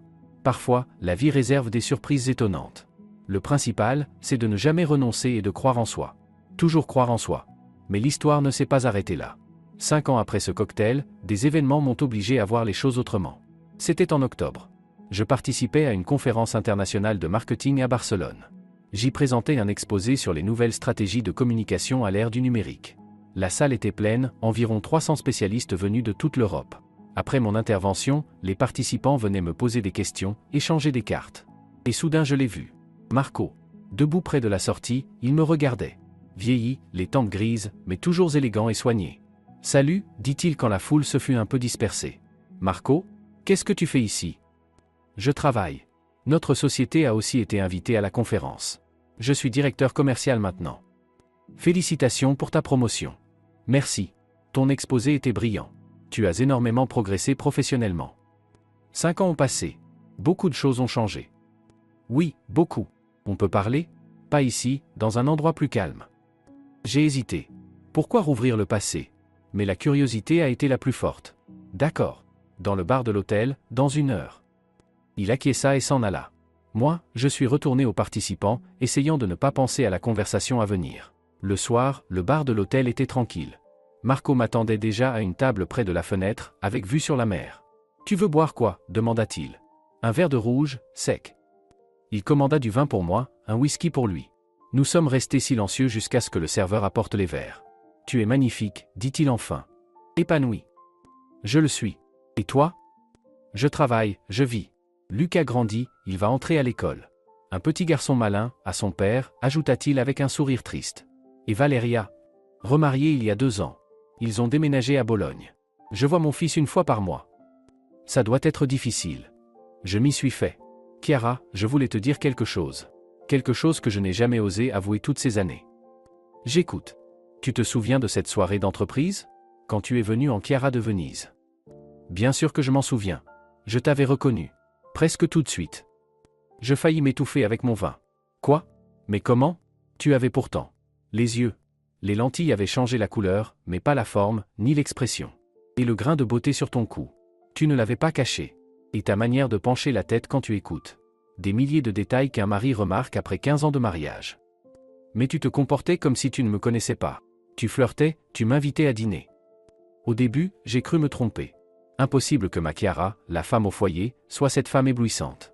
Mais plus je te regardais, plus j'étais convaincu. Et j'ai compris que tu jouais un rôle. Que tu voulais me donner une leçon. Pourquoi ne pas l'avoir dit tout de suite? Par orgueil. Par colère. Et par curiosité. Je voulais voir jusqu'où tu irais. Et puis il était trop tard. Tu m'as montré quel idiot j'avais été. Tu m'as montré la femme que je n'avais pas su apprécier, que j'avais rabaissée. Et tu es resté silencieux tout ce temps. Que pouvais-je dire? Que je t'avais reconnu mais que je faisais semblant. Ça aurait été pire encore. J'espérais que tu avouerais toi-même et qu'on en parlerait. Mais tu as continué ton jeu. Et puis Valéria est arrivée avec sa grossesse et tout a basculé. Je restais stupéfaite. Toutes ces années, je croyais l'avoir trompé, lui avoir donné une leçon. Mais il savait. Il savait et s'était tu. Pourquoi me le dire maintenant? Parce que je veux que tu connaisses la vérité. Je n'étais pas l'imbécile aveugle que sa femme a manipulé. J'étais seulement un imbécile qui comprenait qu'il perdait tout, mais qui ignorait comment arrêter la chute. L'orgueil, tu comprends? Ce maudit orgueil masculin. Tu pouvais tout changer. Avouer, demander pardon, essayer de réparer. J'aurais pu, mais je ne l'ai pas fait. Et c'est ma croix. J'y pense chaque jour. Surtout quand je vois nos enfants, comme ils ont grandi, comme ils sont devenus formidables. C'est ton mérite. Pas seulement le mien. Tu as participé à leur éducation. Financièrement. Mais toi, tu leur as donné l'essentiel, la confiance en eux, la capacité d'aimer et de pardonner, la force d'avancer malgré tout. Luna m'a dit comment tu l'as soutenue quand elle a eu des problèmes avec son petit ami. Matteo m'a parlé de l'aide que tu lui as donnée pour choisir sa voie. Moi, je n'aurais pas su leur apporter ça. Nous nous sommes tus, regardant la mer par la fenêtre. Le soleil se couchait, colorant l'eau de reflets dorés et roses. Tu sais ce qui est le plus terrible, reprit Marco. C'est que je t'aime toujours.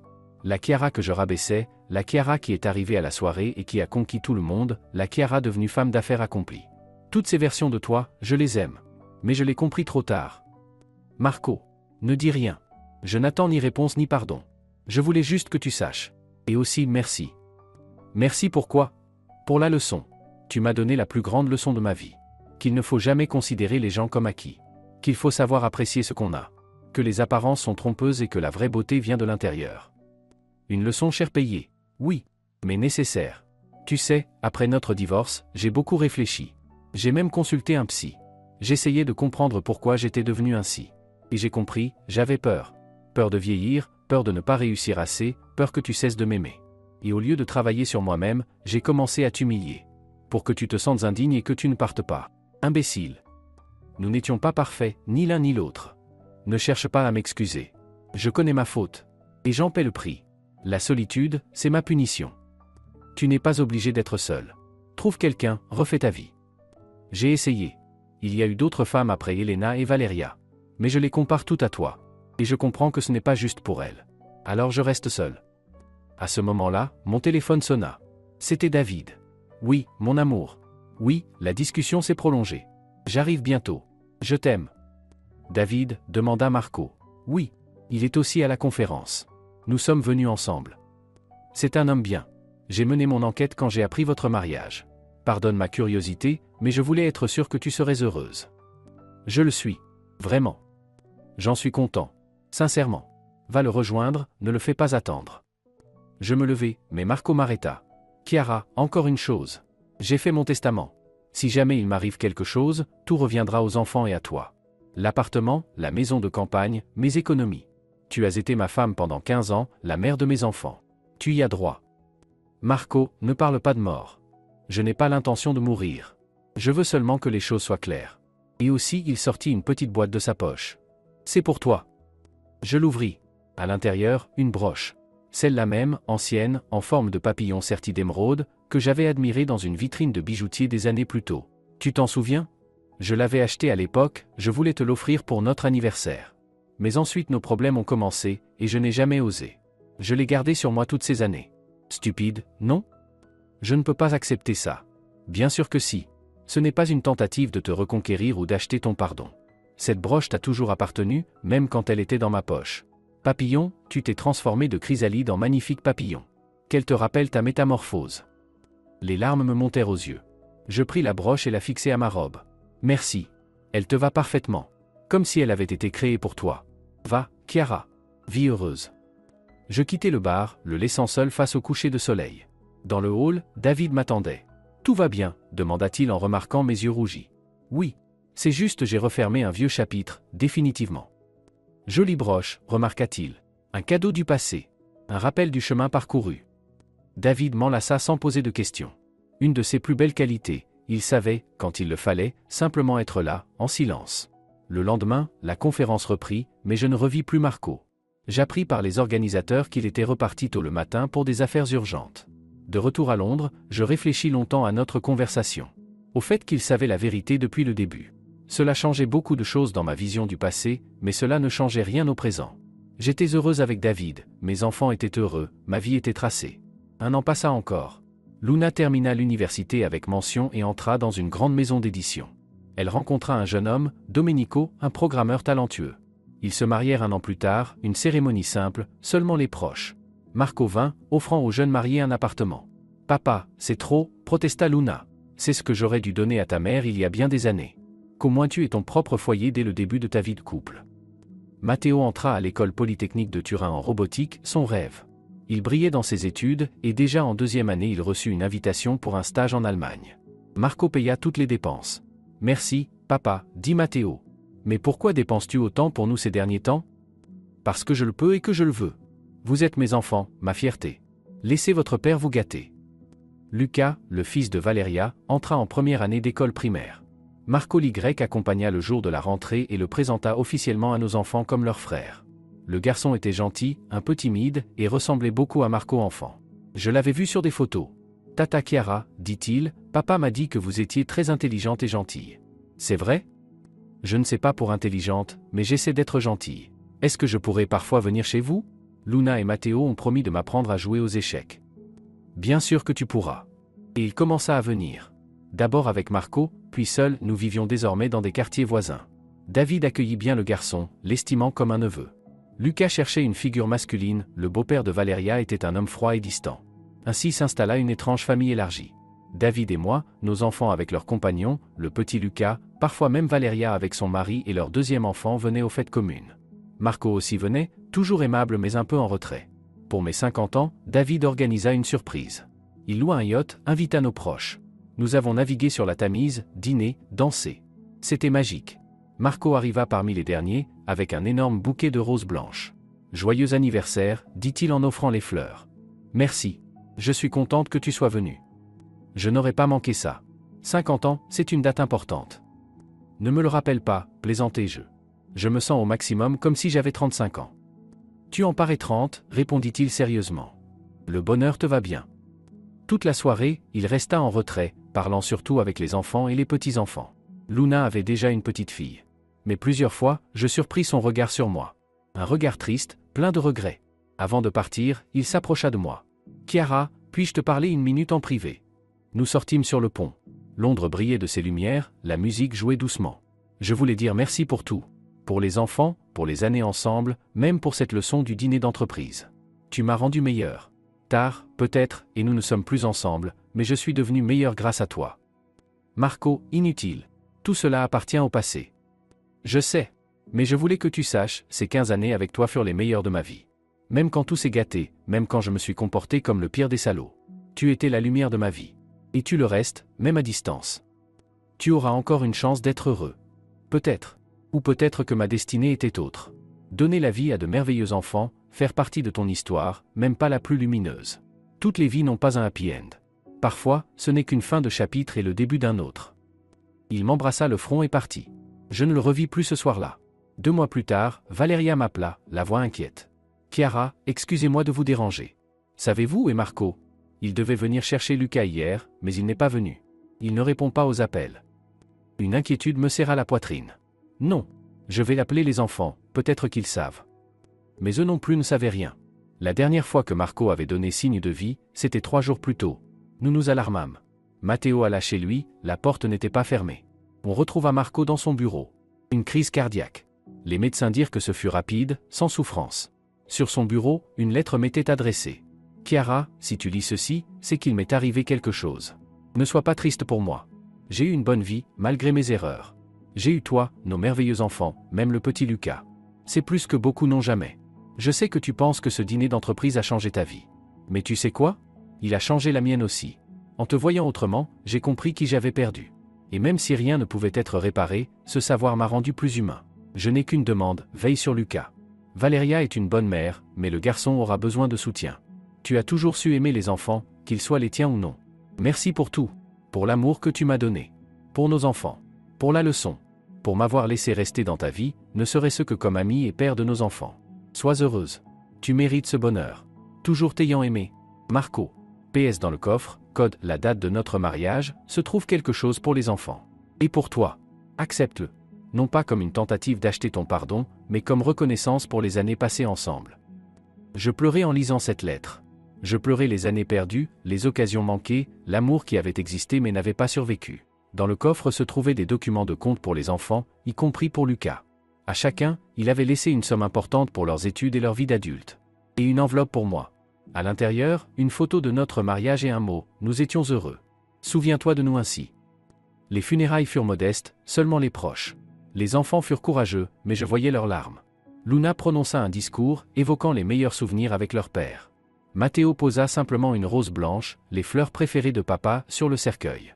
Le petit Lucas pleurait, sans comprendre tout à fait que son père ne reviendrait plus. Je l'enlaçai, le serrai contre moi. Tata Chiara, papa est au ciel maintenant. Oui, mon chéri. Et il nous voit? Bien sûr qu'il nous voit. Et il nous aime. Après l'enterrement, nous sommes allés chez nous. Tous, les enfants, les petits-enfants, Valeria et sa famille. Nous nous sommes assis, avons évoqué des souvenirs, ri et pleuré. Marco était un homme compliqué, mais il faisait partie de nos vies, le père de nos enfants. Le soir, quand tout le monde fut parti, David m'enlaça. C'est dur? Oui. Malgré tout, nous avons vécu 15 ans ensemble. Il est le père de mes enfants. Et je crois qu'il n'a jamais réussi à se pardonner complètement. Parfois, le plus difficile, c'est de se pardonner à soi-même. Tu sais ce qui est étrange? Ce fameux dîner d'entreprise, celui d'où tout a commencé, où c'est terminé, selon le point de vue, il a changé nos deux vies. Moi, j'y ai trouvé ma voie, une nouvelle vie, toi. Et lui? Il a tout perdu, mais il a gagné une chose, la compréhension. La compréhension de ses erreurs. La vie est compliquée. Parfois les pertes mènent à des acquis, et les acquis à des pertes. Mon philosophe, souris-je à travers mes larmes. Encore une année passa. La vie continuait. Luna eut son deuxième enfant, un garçon. On l'appela Marco, en hommage à son grand-père. Matteo termina l'université et reçut une offre dans une grande entreprise informatique. Lucas venait souvent chez nous, il s'entendait bien avec les enfants de Luna, et m'appelait grand-mère Chiara. Un jour, Valeria vint me voir. Chiara, merci pour tout. D'avoir accueilli Lucas, de le soutenir. Pas de quoi. C'est un bon garçon. Vous savez, Marco avait raison. Dans sa lettre, qu'il m'avait laissée aussi, il écrivait que vous étiez une femme exceptionnelle. Qu'il avait été idiot de vous perdre. Et que si c'était à refaire, il n'aurait jamais prononcé ces mots à propos du dîner d'entreprise. Mais alors rien n'aurait changé. Je serais restée cette femme écrasée à la maison, et lui aurait continué à me tromper. Peut-être. Ou peut-être que vous auriez parlé et réglé vos problèmes. Nous ne le saurons jamais. La vie ne connaît pas le conditionnel. Vous l'avez pardonné. Depuis longtemps. Déjà quand je suis parti à Londres. La colère et le ressentiment, c'est un fardeau trop lourd. Je ne voulais pas l'emmener dans ma nouvelle vie. Vous êtes forte. Je le suis devenu. Grâce à lui ou malgré lui, ce n'est plus important. L'important, c'est que je le suis devenu. Pour le 5e anniversaire de la mort de Marco, nous nous sommes tous retrouvés au cimetière. Les enfants, les petits-enfants, David et moi, Valeria avec sa famille. Nous sommes restés silencieux, chacun perdu dans ses pensées. Puis nous sommes allés dans ce même restaurant où avait eu lieu le dîner d'entreprise qui avait tout changé. Il existait toujours, un peu rénové, mais reconnaissable. Raconte-nous, maman, comment c'était, demanda Luna. Toute cette histoire du dîner. Nous n'en connaissons que les grandes lignes. Je racontais. Tous les détails, comment leur père avait dit que je l'humilierais par mon apparence, comment Sylvia m'avait aidé à me transformer, comment j'étais arrivé sous l'identité de Chiara de Venise, comment Marco m'avait courtisé sans me reconnaître, alors que je savais désormais qu'il m'avait reconnu. Incroyable, s'exclama mon gendre. On dirait un film. La vie est parfois plus forte que le cinéma, remarqua David. Maman, tu regrettes, demanda Matteo. Regretter quoi? Que tout se soit passé ainsi? Peut-être que si tu n'étais pas allé à ce dîner. Si je n'y étais pas allé, je serais restée cette femme malheureuse qui accepte d'être humiliée. Il n'y aurait pas eu ma carrière, mon départ à Londres, ma rencontre avec David. Oui, ça a fait mal. Oui, ça a été difficile. Mais ça m'a forgé. Et je remercie le destin pour cette leçon. Même pour la trahison de papa, s'étonna Luna. Même pour ça. Ça a été le catalyseur du changement. Sans ça, j'aurais peut-être passé ma vie entière dans l'ombre, trop effrayé pour m'affirmer, pour être moi-même. Tu es incroyable, maman, dit Matteo. Tout le monde n'aurait pas pu transformer une humiliation en victoire. Pas en victoire, mon fils. En leçon. En une chance de grandir. Victoire, c'est trop grand mot. J'ai simplement appris à vivre ma vie, et non celle qu'on voulait m'imposer. Le soir, chez nous, je feuilletais de vieilles photos. Nous jeunes avec Marco, amoureux. Notre mariage. La naissance de Luna. Puis de Matteo. Les fêtes, les vacances, les jours ordinaires. David vint derrière moi, m'enlaça. Un peu de nostalgie. Je me remémore. Tu sais, si on m'avait dit, il y a 20 ans, que ma vie prendrait cette tournure, je ne l'aurais jamais cru. Tu regrettes quelque chose? Non. Chaque moment, bon ou mauvais, m'a mené là où je suis. Et aujourd'hui je suis heureuse. Avec toi, avec mes enfants, mes petits-enfants, mon travail. C'est plus que ce dont j'aurais pu rêver. Et cette Chiara, celle qui se tenait devant le miroir avec sa robe, qu'aurait-elle dit en te voyant aujourd'hui? Je réfléchis. Elle n'y aurait pas cru.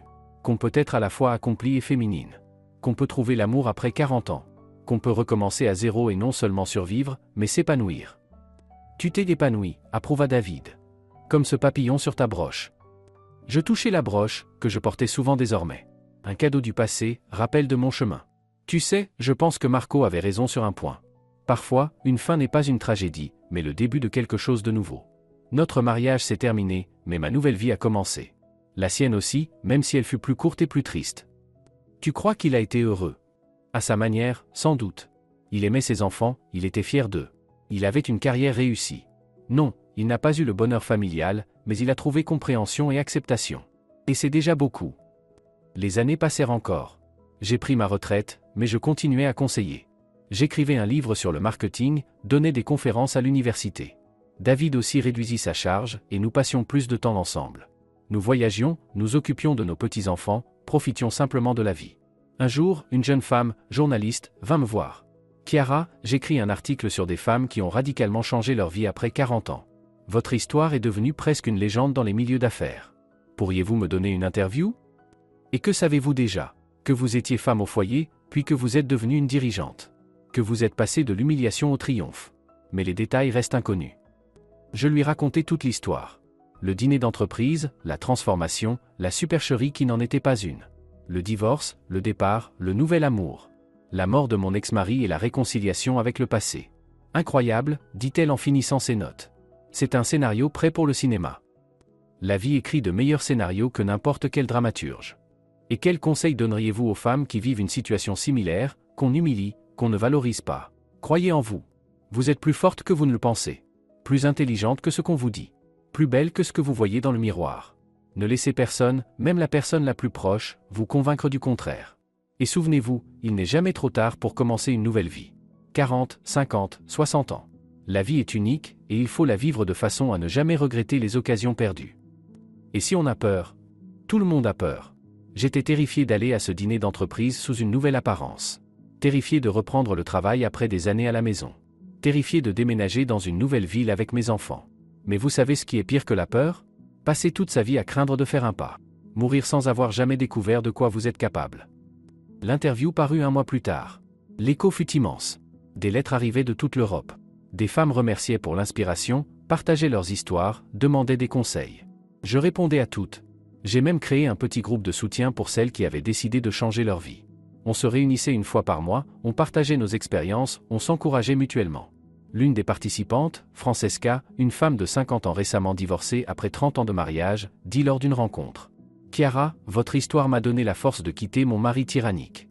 Je croyais qu'à 50 ans, la vie était finie. Et en réalité, elle ne faisait que commencer. La vie commence au moment où nous décidons de la vivre vraiment, répondis-je. Pour mes 60 ans, toute la grande famille s'était réunie. Les enfants, les petits-enfants, il y en avait déjà 5, les amis, les collègues. Même Valeria et Lucas étaient venus. Lucas, désormais un grand jeune homme, étudiant en médecine. Mamie Chiara, dit-il en me tendant un bouquet. Merci pour tout. De m'avoir accepté, soutenu. Pour moi, vous êtes comme de la famille. Tu es de la famille, Lucas. Le fils de Marco est aussi mon fils, même si ce n'est pas par le sang. Le soir, quand les invités furent partis, David et moi sortîmes sur le balcon. Londres brillait en contrebas, vibrant et infini. Heureuse, demanda David. Immensément. Même malgré tout ce que j'ai dû traverser. Grâce à tout ce que tu as traversé. Chaque expérience, douloureuse ou joyeuse, t'a façonné.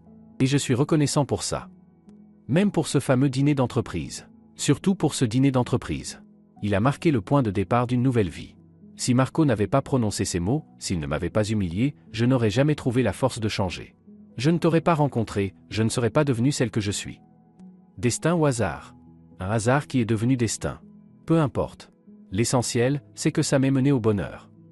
Nous restions là, enlacés, deux êtres plus tout jeunes qui avaient parcouru un long chemin l'un vers l'autre. Derrière nous, une maison emplie des rires des enfants et des petits-enfants, devant nous, encore des années de vie commune, de voyages, de découvertes.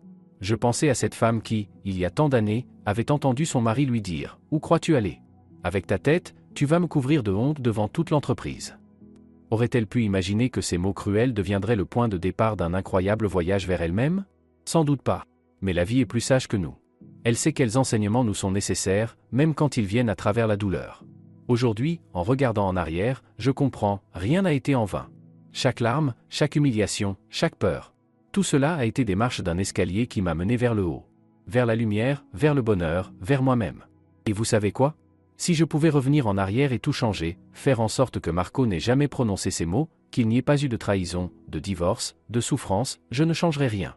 Parce que cette douleur a fait naître la nouvelle moi. Forte, indépendante, accomplie, heureuse. Et pour cela, je suis reconnaissante. À la destinée, à la vie, même à Marco qui, sans le vouloir, m'a offert la liberté. La liberté d'être moi. Et c'est sans doute le plus beau cadeau que l'on puisse recevoir.